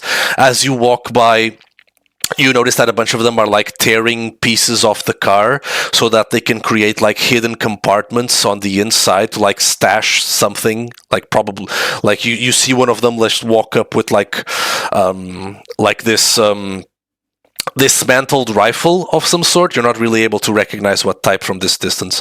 And he like tries to like shove it inside the compartment, and he's like going like, yeah, it looks good. Like can you close it? Like he tries to like close it. So they seem to be in the process of like preparing transportation for like some sort of like smuggling job at the moment. You see like a bunch of people working on like motorcycles and other smaller vehicles, but like nothing that catches your eye. You do see a bunch of security around, like everywhere, like on in the garage. Over to the side, you see like some sort of like break room that the door is open, and you look inside. You see there's like people. They have like their guns holstered. You see like some of them do have like rifles, and they're just like patrolling around. You know, the upper areas. There's like a railing like on top of the area, like to your left, like above the break room, like on the first floor. There's like a railing, and you see like a guard just, you know, he looks down at you, like you see him just holding. He's like holding his right, like an AK. You know, he's just looking at you. Like one of the guards actually like walks by and he just sees you holding like the shotgun, and he just makes that motion, like he points at his eyes, and then he points his fingers at you, like he's watching you. And do you walk towards the stairs? Do you go to Makarov? Yeah. All right. You head up the stairs and you take a right as indicated, and you reach a door there. Do you open the door? Do you knock? Yeah. I'm just gonna walk in. Okay. You just walk in, like you see. You see this youngish fellow, like in his 30s. In his early 30s, like short hair, no facial hair to speak of, like clean shaven. He's wearing like this brownish suit with like a red tie and a white undershirt, like brown pants as well. Semi fancy suit type, and he's just. He's working like on his desk. He seems like to be in the process of like writing something. There's a gun on top of the table. It's like a pistol, like a small like 9mm pistol. He just has there on the desk. He seems to be working on some paperwork. You do notice that to the side there's like a sofa. You do notice like this woman. Wearing like this beautiful like red sparkling dress, like brown hair, like long and like wavy, just holding like a glass with like a red liquid inside. She just looks at you like she's bored, like she's not paying attention to anything in this room. She just looks at you and like she swirls her glass, takes a sip, and just like looks at the ceiling like she's bored out of her mind. And yeah, the guy Makarov, you've actually you recognize him because you've actually seen him a couple of times in Elysium. He was one of the anarchs who had joined the Camarilla 6 months back when that whole merger happened. And he looks up at you like he puts this pen down, like, Mr. Victor, it is good to meet you face to face. You did not have to bring me such a gift. Is that for me? And like he motions towards the shotgun. It is for my protection. Oh. I still not know exactly who you are. Well, my dear friend, that is exactly what this meeting is meant to fix. Please have a seat. Do you want something to drink? I have some nice O negative vintage if you would like, or if you're more of an AB positive type of person. Why not surprise me? Victor sits down and places the shotgun, like leans up against the table. All right, very well, my friend, very well. Let me check here. And he crouches down on his desk, like he's opening something below his desk, and like he pulls something out. Like he takes out 2 clean glasses and just takes out like one of those like thermoses, like a coffee thermos. He opens it and he pours something like a red liquid on both glasses, and he puts the thermos back inside whatever is below his desk, and he motions there. And he grabs one of the glasses, like, to your health, my friend. To all of our health. To New York. And like you clink. All what's left of it. Indeed. Like you clink glasses and he drinks. Do you drink as well? Yep. Right. You take a sip. Pretty good. It's blood. It's rich and well treated. It's the kind of drink you'd find at like the Elysium bar. It's pretty nice. Is it the same stuff that was getting served to us? Like No. It's not alcoholic like Anna's drinks. It's just nice, fresh little, nice fresh blood. Like nothing special about it. You can go ahead and remove 1 hunger from your hunger die, as it cools and refreshes you. So, dear Victor. Indeed, introductions are in order. You do not know me as well as you should, perhaps. My name is Makarov, no last name. I have done with that for quite a while. I am of Clan Bruja, as are you, and I am a member of the Anarch Revolution. Yes, I do not hide that anymore. I am a procurer of weapons and wonderful trinkets that might fetch a good price. I am a smuggler and I have some very nice connections all over the country and also back home in the motherland, which I do miss very, very much. And you can tell like he's being sarcastic when he says that he misses Russia. That is who I am. If there is anything else you wish to know, please do ask. But I am more curious about you at this moment. Victor, you are one of the older vampires in the city now that the Camarilla is... And he like motions like a head cut off motion. Now that they're, gone. You are one of the older vampires in the city. How do you feel about that? It makes no difference to me. Good. I never had much love for the Camarilla. That is good. Good. Still, you did not join the movement. You are of Clan Bruja, as am I. We have certain tendencies. So, may I ask, what made you stick around with the Camarilla? You are a powerful kindred. Certainly you could have turned the tides against the Camarilla in this war. Certainly things could have gone smoother had you been involved with us. So what made you stick around with the Camarilla? Convenience, mostly. I see. So what kind of convenience was the Camarilla providing you? Residence, easy supply of food, and weapons. Weapons, What more could I need? Well, I think, my friend, that as old as you are still a bruja. And, we bruja have certain tendencies. I notice that your friend, the one that my associates were roughing up, Dragos, right? That is his name. You were quick to act in his protection, yes? Yes. He means a lot to you, I assume. Not many people do.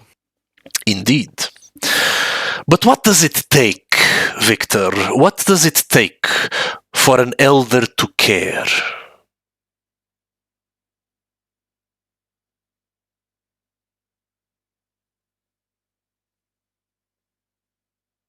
That is a question I do not know myself. There are many more Dragos in New York, besides the one that you know. There are many people that fall victim to these criminal entities. I would know, I'm one of them myself. I have... I can see that from what you've got going on downstairs. Allow me to be perfectly honest with you. Bruja to bruja. No bullshit. I hate my job. I didn't used to hate my job, Victor. I was happy doing what I do. I liked the game. I liked playing these hide and seek. It was exhilarating. It was nice. I liked to make money. I liked to use money. 6 months in the Camarilla has ruined me, Victor. I cannot bear to see it anymore. I don't know if it was the Camarilla or if it was just Oswald's speeches that got to me, but I want to be rid of all of this. All of these little bullshit criminal families, all of this little bullshit games, the smuggling, the weapons, the violence, the drugs, the Dragos, getting hurt. I do not wish to do that anymore. I do not wish that to exist in this city. What is your opinion on that?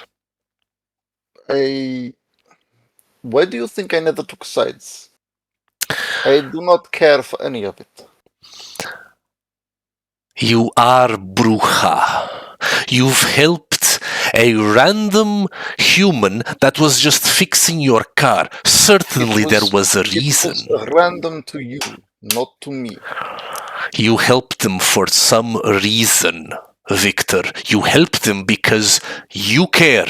You may be old, but you are still Bruja. You care. You care deeply. You hide it behind a veneer of nihilism. But I know you. I know the blood that courses in your veins, Victor. I know that the revolutionary is there as well. Just like it was with me. I care for people, not for the Camarilla. Yes, people. That is what this city needs to focus on. That is what the movement will focus on. People. I too wish to focus on people, Victor. Do you want to help people like Dragos?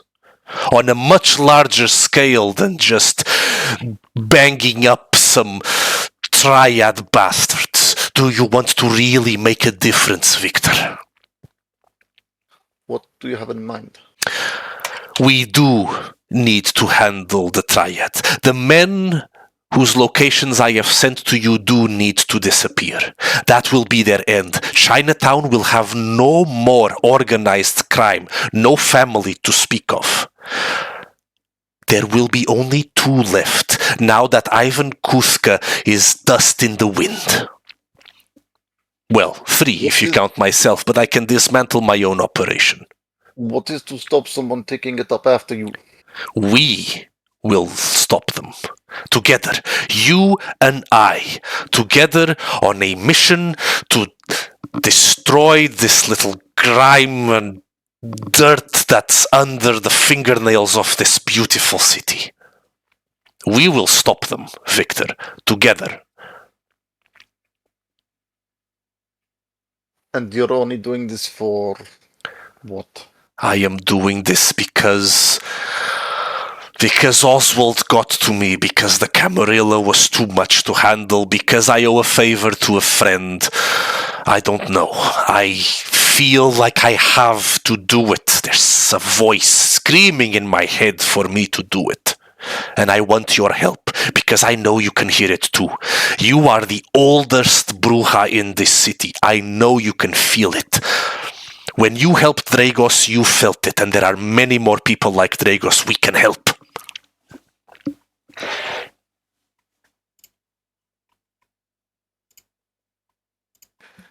You have my attention. Good. I don't quite fully believe you, but if you talk the truth, that's exactly what I want. Good. I'm glad we can see eye to eye then. Your mission, our mission. Hold habits. Our mission will be difficult, Victor. Still, even with Ivan Kuthka's death, most of the criminal families will disperse into the winds, but some will remain. The triads we still need to deal with. I do not wish to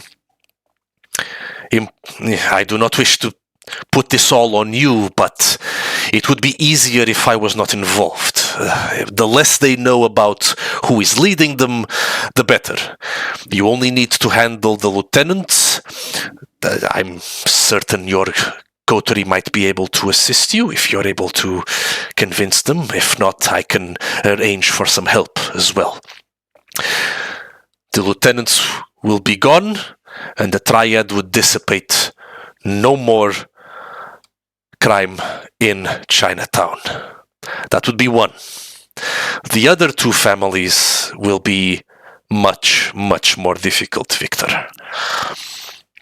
First, there will be the Putanescas.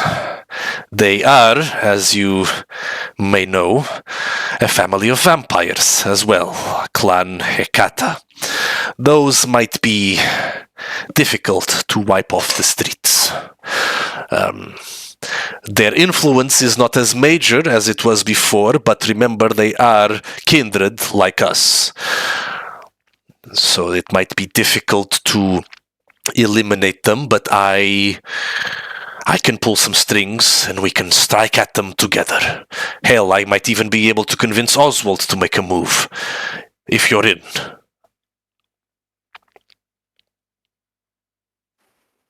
Let us start small. Yes. And work our way up to that. Yes. Small we may, because there is another family, not of vampires this time. Besides the triad, there is only one other family where the kindred do not have great influence in their dealings with the criminal underworld. Have you ever heard of the Russo family? No.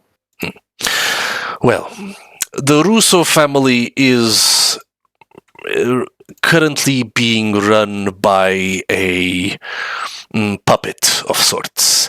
The real leader of the family is one Vincenzo Russo. He goes by Vici in his inner circle. He is retired, supposedly, but he is the head of that family. There supposedly there is no connection between kindred and this family. Recently, however, well, a couple of years ago, they were involved in a merger. Two families that came together, the Russo family becoming much more powerful here. Perhaps you are familiar with the family that they absorbed into their criminal empire. Do tell. They were known as the Riveras. They were a small family. They were absorbed into the Russo family fairly recently, but now the entire leadership falls under Vincenzo. He will be the one that we must target here. That is basically what we have to look forward to, Victor. The Triads, the Russos, and then, finally, we can strike at the Putanescas.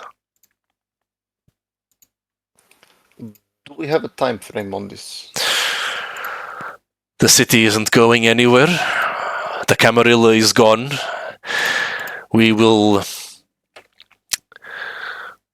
There will be ways for us to find more information about the other families. For now, our efforts should be with the Triad. With their removal from Chinatown, we will ensure that many of the more petty criminal elements are also removed. After that, we can move our full attention to the Russos and perhaps find a way to infiltrate that organization first before striking out at the head of the snake. We have time for that.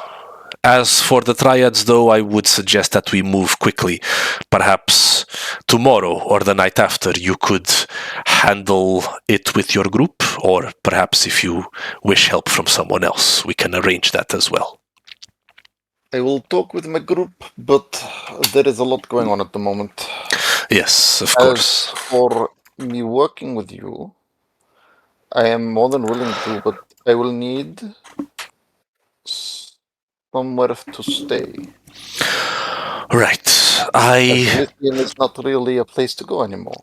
No, it is not, my dear Victor. I can arrange that for you, no problem. You can use one of my safe houses. And he like pulls a drawer from his desk, and you hear like a jingle of keys. He tosses you like 2 keys. I will text you with an address. The safe house is rather secure. You will find some blood bags there as well. But apart from that, the place is functional, but not completely comfortable. There is a bed. There are no windows. There is no natural light, so you are safe for the day. You will find some blood bags and a functioning bathroom if you wish to clean up. But that is about it. I'm also curious about what you're doing with them cars downstairs. Oh, we are transporting some equipment to some friends up in Boston. They are having some revolution troubles.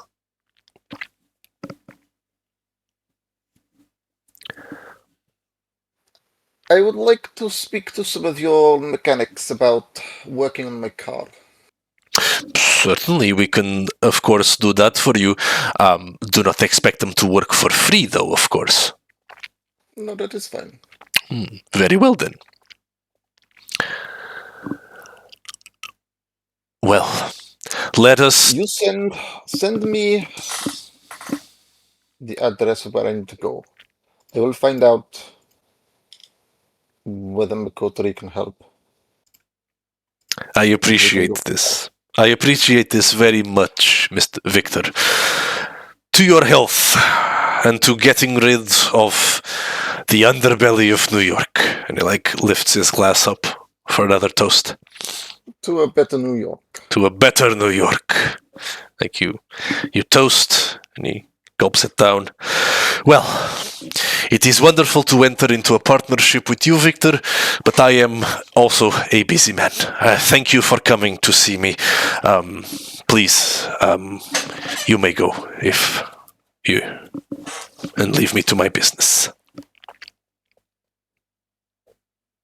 Victor stands up, takes his shotgun, puts it on his back, and leaves. All right. As you leave, do you go to talk to the mechanics right now?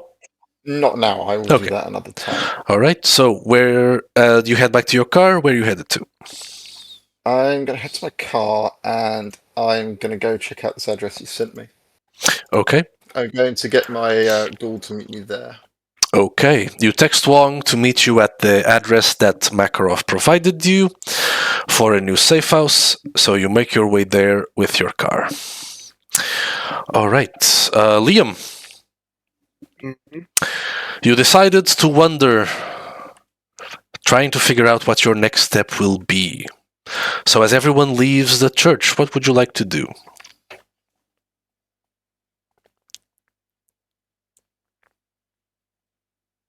Well, he's just he'll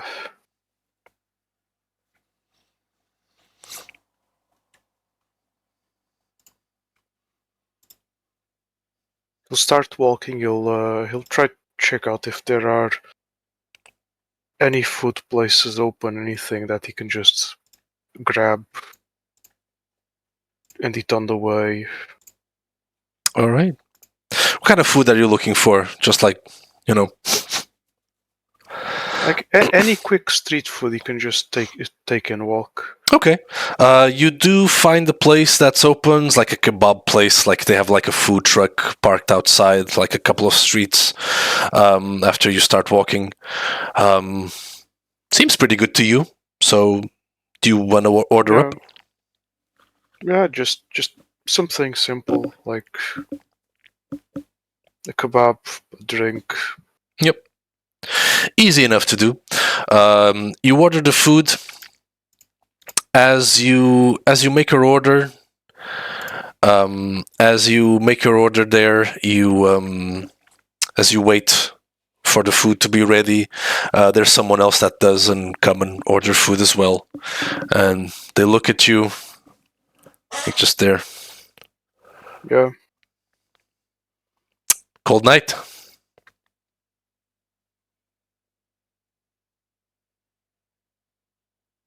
Hard night. Yeah. Crazy night. You tell me. Yep.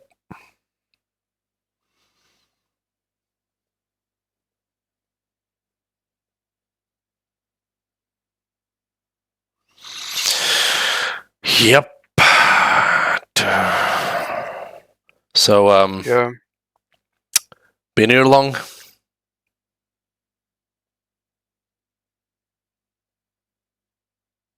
I mean, not too long. Hmm.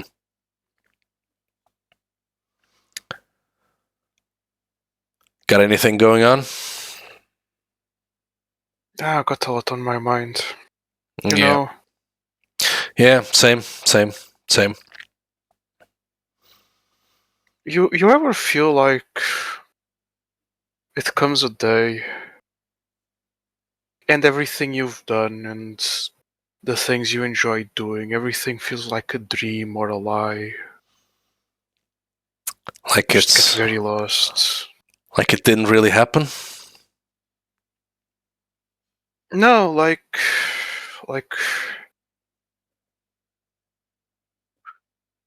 the world was lying to you about what you need to do and what really brings you joy. Hmm.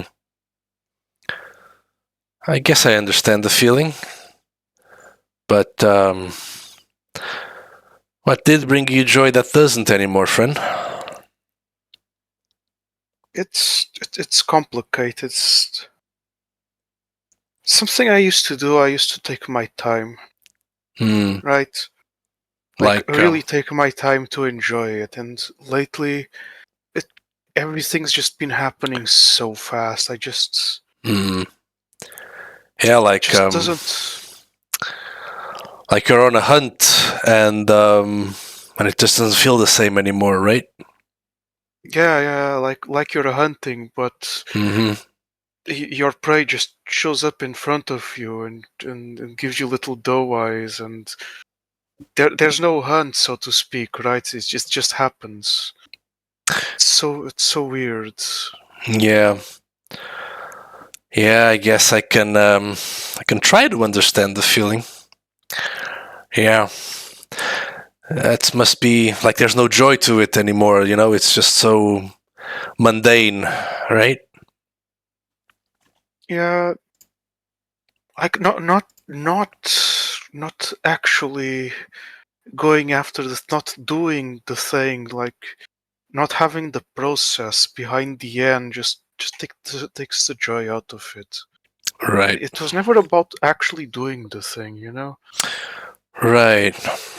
There was a ritual to it, right?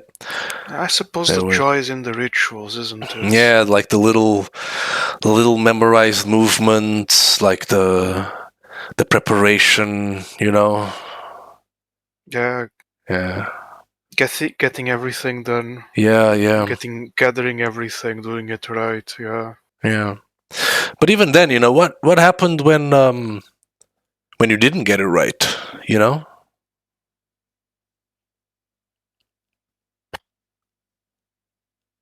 Barring these last few days, it's been so long ago that I barely remember. Right. Yeah. You probably don't. We don't really tend to remember we try not to remember our failures, right? I guess. Yeah. Would this person realize that I'm aiming my gun at them through my coat? I don't know. Let's see. You're a sneaky motherfucker. Like I was wondering when you were gonna do something. Okay. Give me a. Roll dexterity plus stealth, or if you want, roll like intelligence plus firearms. I think would make sense as well.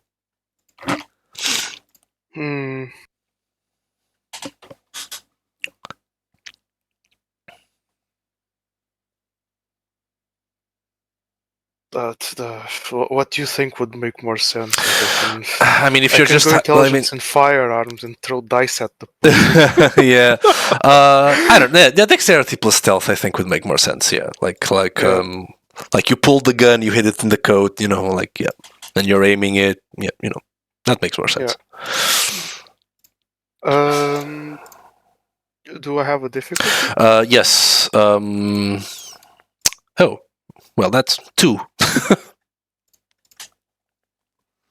2 successes. All right. You're aiming your gun. It's hidden under your coat. He does not seem to notice, or at least shows no change in his mannerisms that indicate this.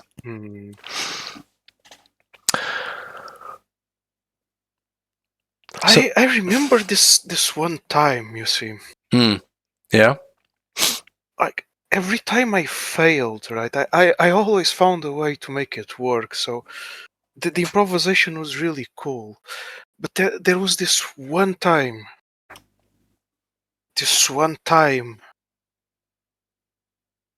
I failed on purpose, just to see how it would feel like. Just let it go. Huh.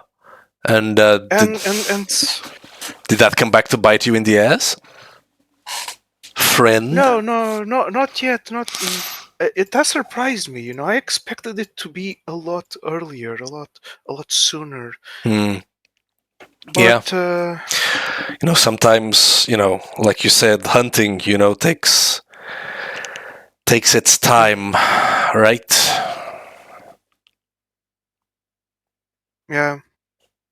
Well, truth be told, I think that what's been gnawing at me has been, I've tried to move on, right? I've tried to get to bigger projects. I've been.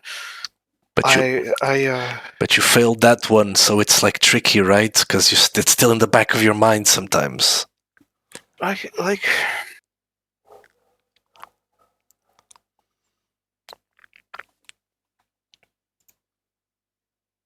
Just that recently, I have come to face such adversities that would break most people.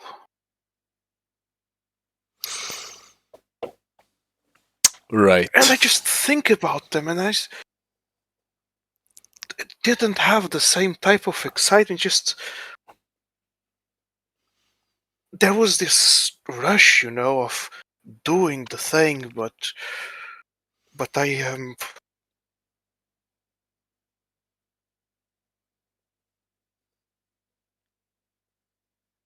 think I just feel disappointed with myself. Oh, because that's yeah, that's sad, man. That's sad, Yeah. Like, when you have this mammoth in front of you roaring, but it just happened and you just go through with it, and it doesn't feel special, there's no connection. Yeah. You might need to reprioritize some things, like maybe take a step back and look at the bigger picture, go maybe set other things in your sight. You do notice. You do notice at this point there's like a little like red dot like circling on your chest. I would really like to talk with you about that because you've given me a brilliant idea. Yeah. Like, let's just take the food and go because I'd like to walk and talk. Yeah, maybe we this. should. I mean, this is it's a pretty good space. We can hang around here. Yeah, just grab our food and talk for a bit. I'd like to talk to you about something a little bit sensitive, and these guys might think I'm crazy. yeah. That you do certainly have the face. You know. Hey, you know me. I know you. Yeah, I do. Yeah, I do. I know the time. Yeah. You little fuck. Okay. Yeah. How about we take our food and how about you take our food then, Mister? What was it again? Oh, you didn't say. Sorry. Sorry, it's Liam. Liam. Liam. Right now it's Liam. It was something else before. I have a feeling. It was something else. It's been a long time. So many different names. Yeah. It's let's just take our food then. Let's just see. At this point, like your food's been ready for a while. Like the guy just noticed like you two were talking and just there's no other customers at the moment, so he just left the food there in front and just back in the truck in the kitchen. Just you just left your food there. So how about we take this? Then the guy he grabs his food and we go and have a chat like over there. Yeah, let's go. Look around and I find a bench. Like I point at the bench. Yeah, that seems like a good spot. Yeah. Mm-hmm. You lead him to the bench. He follows. The entire time, I assume you're trying to aim like the gun at him. Oh no, I'm no longer trying to aim the gun at him. Well, I'm just eating. Okay. As you keep walking, though, you still have like the red dots just swirling around your center mass there. Yeah. You sit down. So, he takes a seat as well. He just like bites the kebab and take a sip. Like, okay, so you wouldn't believe this, but I've actually retired from my previous hobby. Really? That's impressive. Yeah. People like you don't usually stop like that. I mean, usually there's like relapses and stuff. That's the thing. And can I confess something to you? Oh, please go ahead. It's not really a retirement. It's trying to go bigger. How could you ever surpass what you used to do? I mean, so I have completely put behind my back killing people, at least for pleasure. Like that I don't do that anymore. It's become too mundane. I'm sure you must understand. Oh yeah, absolutely. It was such a wonderfully calm and mundane experience for me. It was just incredible. So I found out, and please don't laugh. Please don't laugh. I'll try. I found out vampires exist. Right? I know this is really stupid. He rubs his eyes like I can't believe like this guy just said that, Okay, but listen. Okay. Are the lizard people also real, do you think, or just? I don't know. I've never seen one. Well. Okay, I have seen vampire. Like you've seen you've seen a vampire, of course. I have shot a guy and left him so that my vampire friend took the blood out of him. Okay. Right. Of course. So I have killed a big ass abomination made of, I don't know, flesh and things. It was weird. There were a bunch of them. Has it been on the news, like the police going into the woods, like there were helicopters going into an island? Was it ever on the news? It happened recently. No. No? No. No, damn. But yeah, so I've been trying to get my hands on, like, actually do the thing, but with vampires. And, like, recently I had the opportunity to kill a prince. They're one of their Hey, leaders. Don't think there's much. royalty now. Amazing. This Oh, story yeah, gets yeah, wilder yeah. and wilder. Please keep going. Yeah. And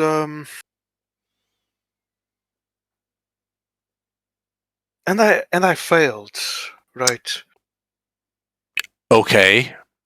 Because someone else got to them. And it's been gnawing at me. I didn't expect that someone else getting to such an important prey getting at me, even without the preparation, would bother me so much. But regardless, here's the thing, and you have actually been on my mind recently. I'm glad to know that you still think about me, Liam. Oh, no. Recently, to a different degree. So I figured, right? I figured it takes another bite of the kebab. The guy just also like starts eating. So this is really hard to believe, and if I showed you what happened to me or what has been done to me, it would be a little bit more believable, but I'm not sure I should. Still, I would like you to think the following.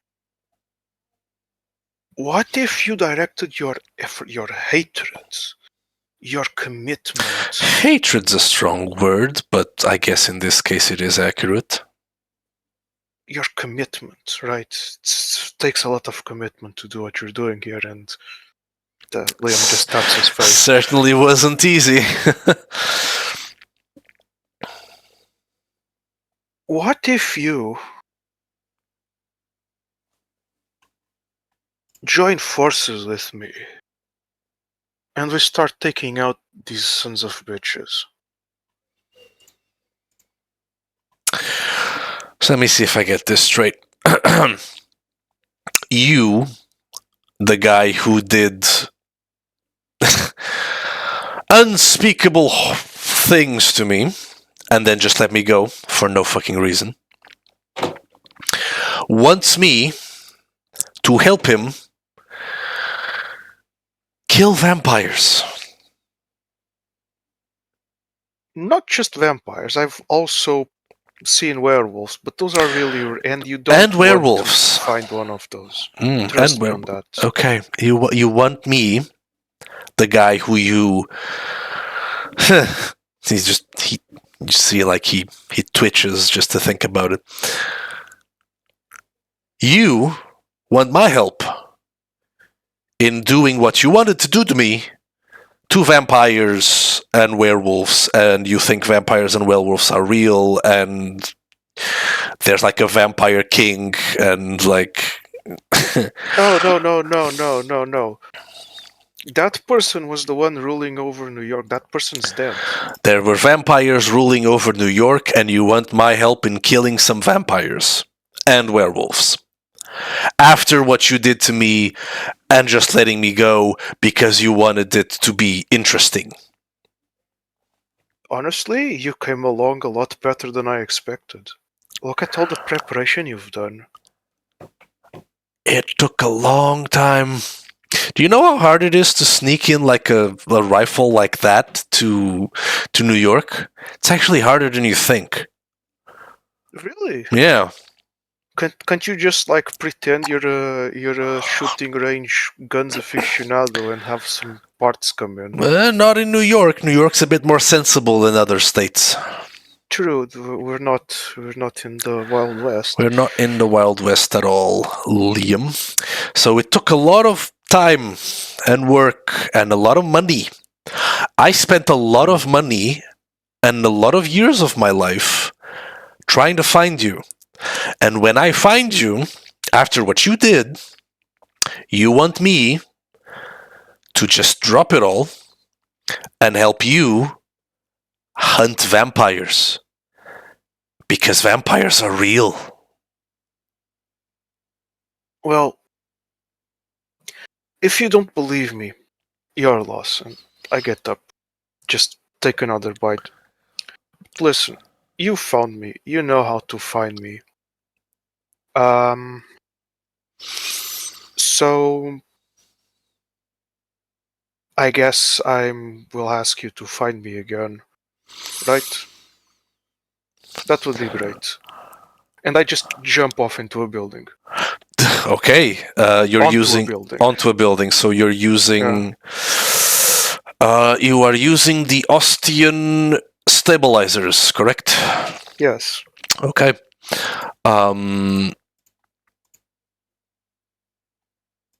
Just make a quick roll here for me. Dexterity plus athletics. Because It's going to be acrobatics great. don't exist. You have reduced If you difficulty. Batman this guy, I'm going to laugh so hard. You have reduced difficulty because of the stabilizers. There are buildings nearby where you can just disappear from sight. Dexterity plus athletics. Your difficulty is like this wouldn't be too big because it's like an open area here. How far did I? Oof. Yeah. Okay. Difficulty 1, because I made some bad decisions in my life. I might have to nerf these. We'll see about that later. Yeah, 2 successes. Okay.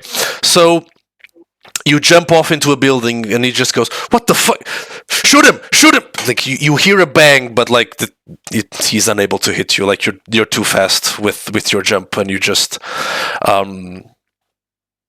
you hear like a couple of bangs off in the distance, and you land on the building. From below, you hear like a few people like screaming, like they're running, and the guy just looks around, like tries to understand where you just went, but he's completely lost sight of you. And like you notice that he taps his ear and says something, and then he just starts running.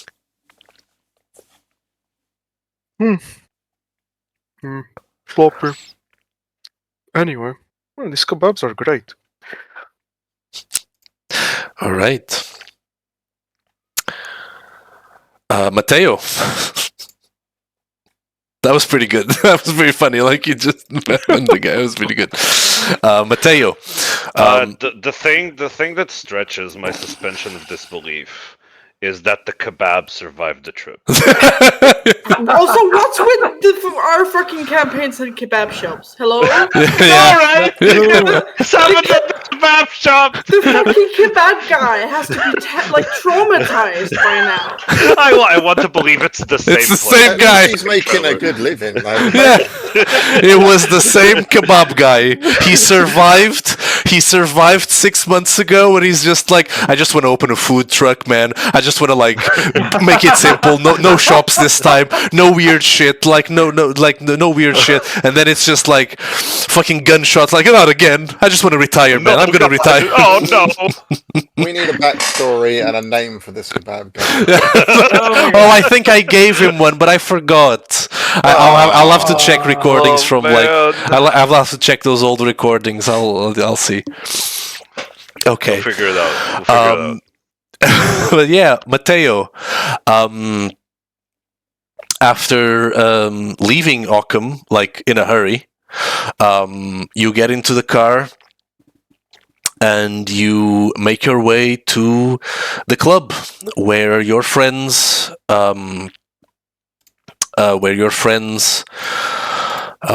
await you. David and Eva have taken Emily to this club, and you stop the car near it. And what would you like to do? Head inside, see how are things. Okay. Right now, you head inside the club. make your way up to where David and Eva usually are. When you meet them, they go, "Oh, Mateo, you're all right. Good. Oh man, that was insane. That whole building went up in flames, man. Are you That okay? wasn't Nothing so bad. burned? Like no." No, I'm not burned. Okay, good. Yeah, she made it. Yeah. I think she's still like unconscious. I don't know how. I don't know how to wake her up, man. So you unstaked her? Yeah, we pulled the stake out, but she wasn't. But she just, we unstaked her. She went like.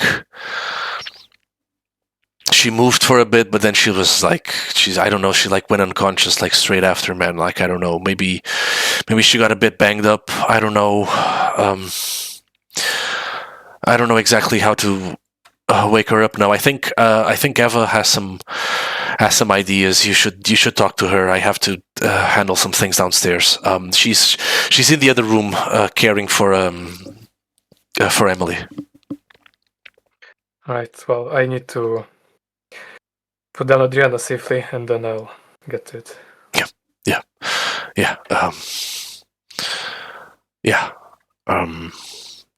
Sure.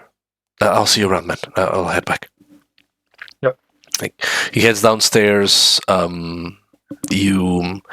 I believe you have a room here, correct? Like, do you want to? There's like in the basement there would be the quarters for Adriana, then like a few rooms for her children, then maybe like almost like a common room, like with a few beds for servants or whatever, and then there's also upstairs a few rooms for guests.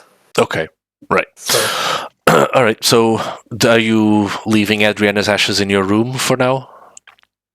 In her room. In her room. Okay. You leave Adriana's ashes in her room, and you make your way to Emily's quarters, where you find Emily unconscious, lying on her bed.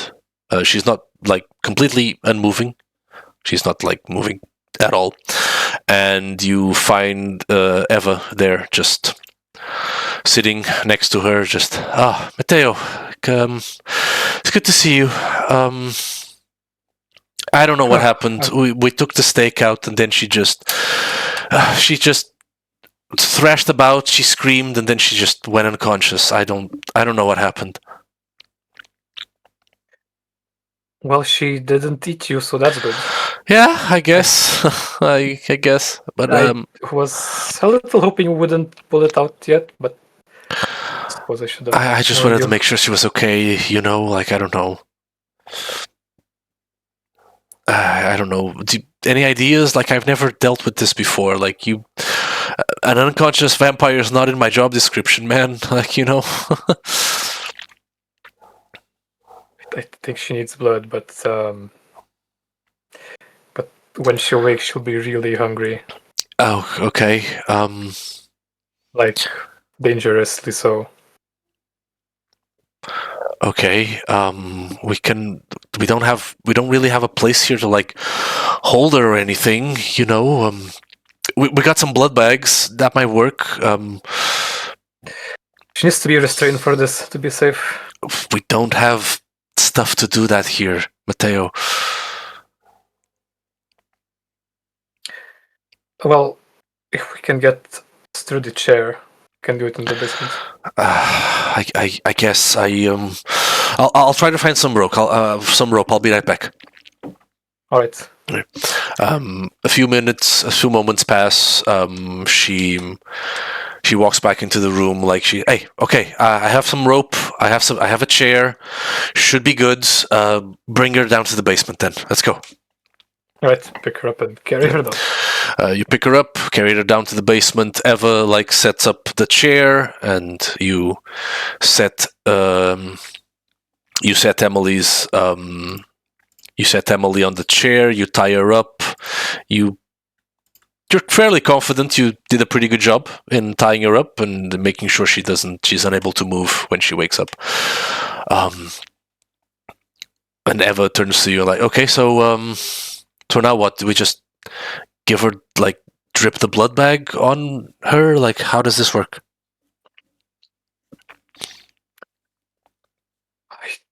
Probably. Well, let me first. And he takes off his jacket Excuse because it might get messy and whatnot. Mm-hmm. And then he'll actually get something sharp to cut his forearm and try to drip a little blood in. All right. Make a rouse check, please. Ooh.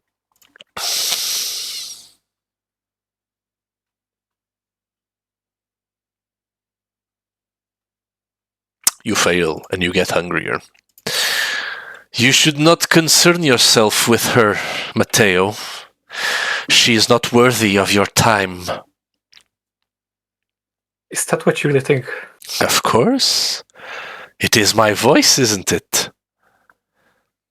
Just leave her be, let her out in the sun. Or better yet, you can drink from her. Take what she has. She warned me of you.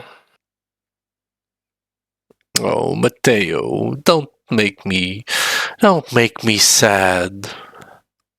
Don't haunt me. All right.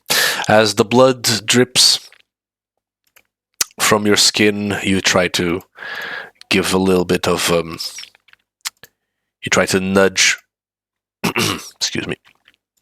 You try to nudge Emily as she's unconscious. You put the wound over her mouth, and you do feel like she starts to drink some of your blood as she begins to awaken. She continues to drink and drink. Eventually, you feel her fangs on your skin. Do you let her keep feeding? Swap out for a blood bag. She has not earned this. Okay, make a strength plus athletics roll Oh no. as you're trying to pull away from her fangs.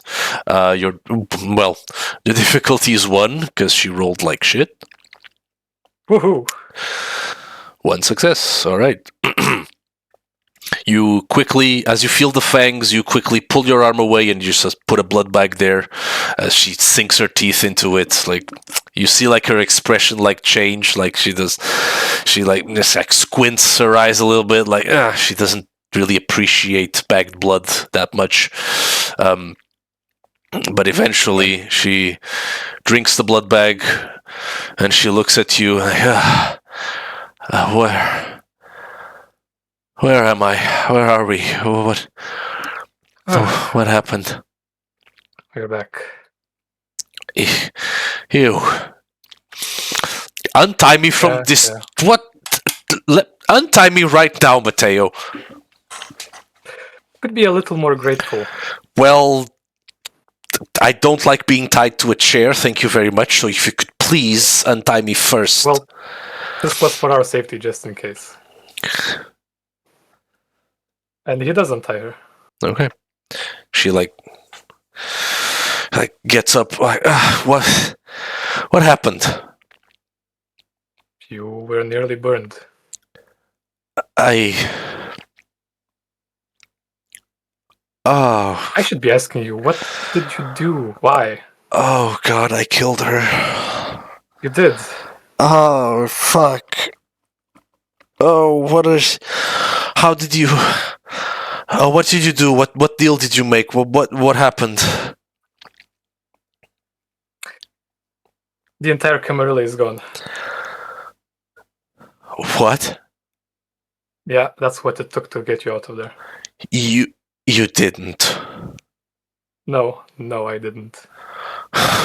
Fucker. But they are gone. How are they all gone? They can't be all gone.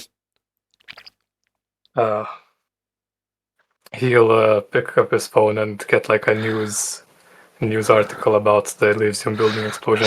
She takes the phone like, fuck you. Didn't you just let them? Didn't you just let it happen? You didn't do anything? Are you an idiot? I got you out of there. Not like this, you dumb idiot. Why would you do that? I didn't do it. I just got you out of there. Fuck. Mateo, you stupid idiot. Don't... How... What the hell are you gonna do now? What the hell am I going to do now? Where are Narcs now? Again. Fuck. We have a line to Oswald. We're going to meet him tomorrow.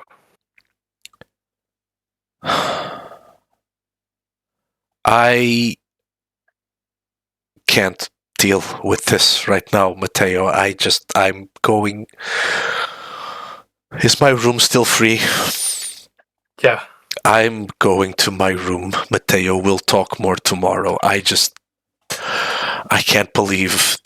Like, you just couldn't let me have something, could you? You just had to... Yes, I had to not let you die. Sure. Whatever. I should have recorded myself carrying you out of there. She just walks out of the room, heads to her room, just closes the door. Eva just sighs like, well, that could have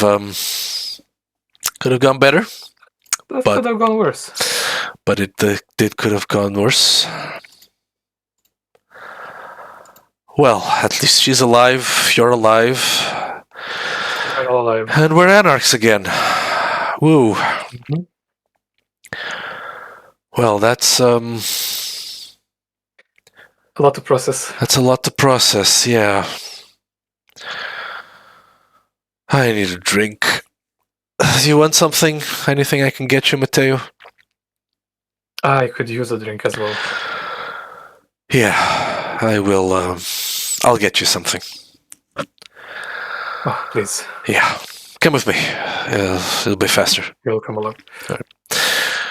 So, as you go up to have a drink after saving your ungrateful blood sister, he'll also change his clothes because the last one got ruined again. Of course, I would imagine, as a Toreador, you would always have fresh drip. All right. As you do that and you head up with Eva to have a drink to relax for the night after saving your ungrateful sister, we're going to go ahead and pause our vampire story here for now. As you've all taken a session here to take stock of what has happened, discovered some things about some close friends, brother, uncover some, made some new partnerships, and maybe made a step towards some new fun in the future, and perhaps a chance at holy redemption as well. We'll see. We'll see. For now, my friends, that was wonderful. I know it was a bit of a, like maintenance session here, but sometimes those are necessary for you all. Yeah. I like it. We'll have some more bombastic actions whenever you decide to get together and meet the Anarchs, or maybe you all betray Occam and steal her friend's eye. Who knows? We'll find out. We'll find out next session, whenever that will be. Thank you so much for being here, my friends. I know it's been a while. It's our first session of 2026. This one took a little while. Thank you for your patience. Thank you for all your wonderful input. I love you all very much. And of course, thank you to our friends that are watching by Twitch. Thank you all. We love you very, very much. And we'll see you all next session. I'm going to stop the stream now because it is pretty later than usual. So I'm going to stop the stream now. Bye-bye, everyone. Bye. Bye. Love you all.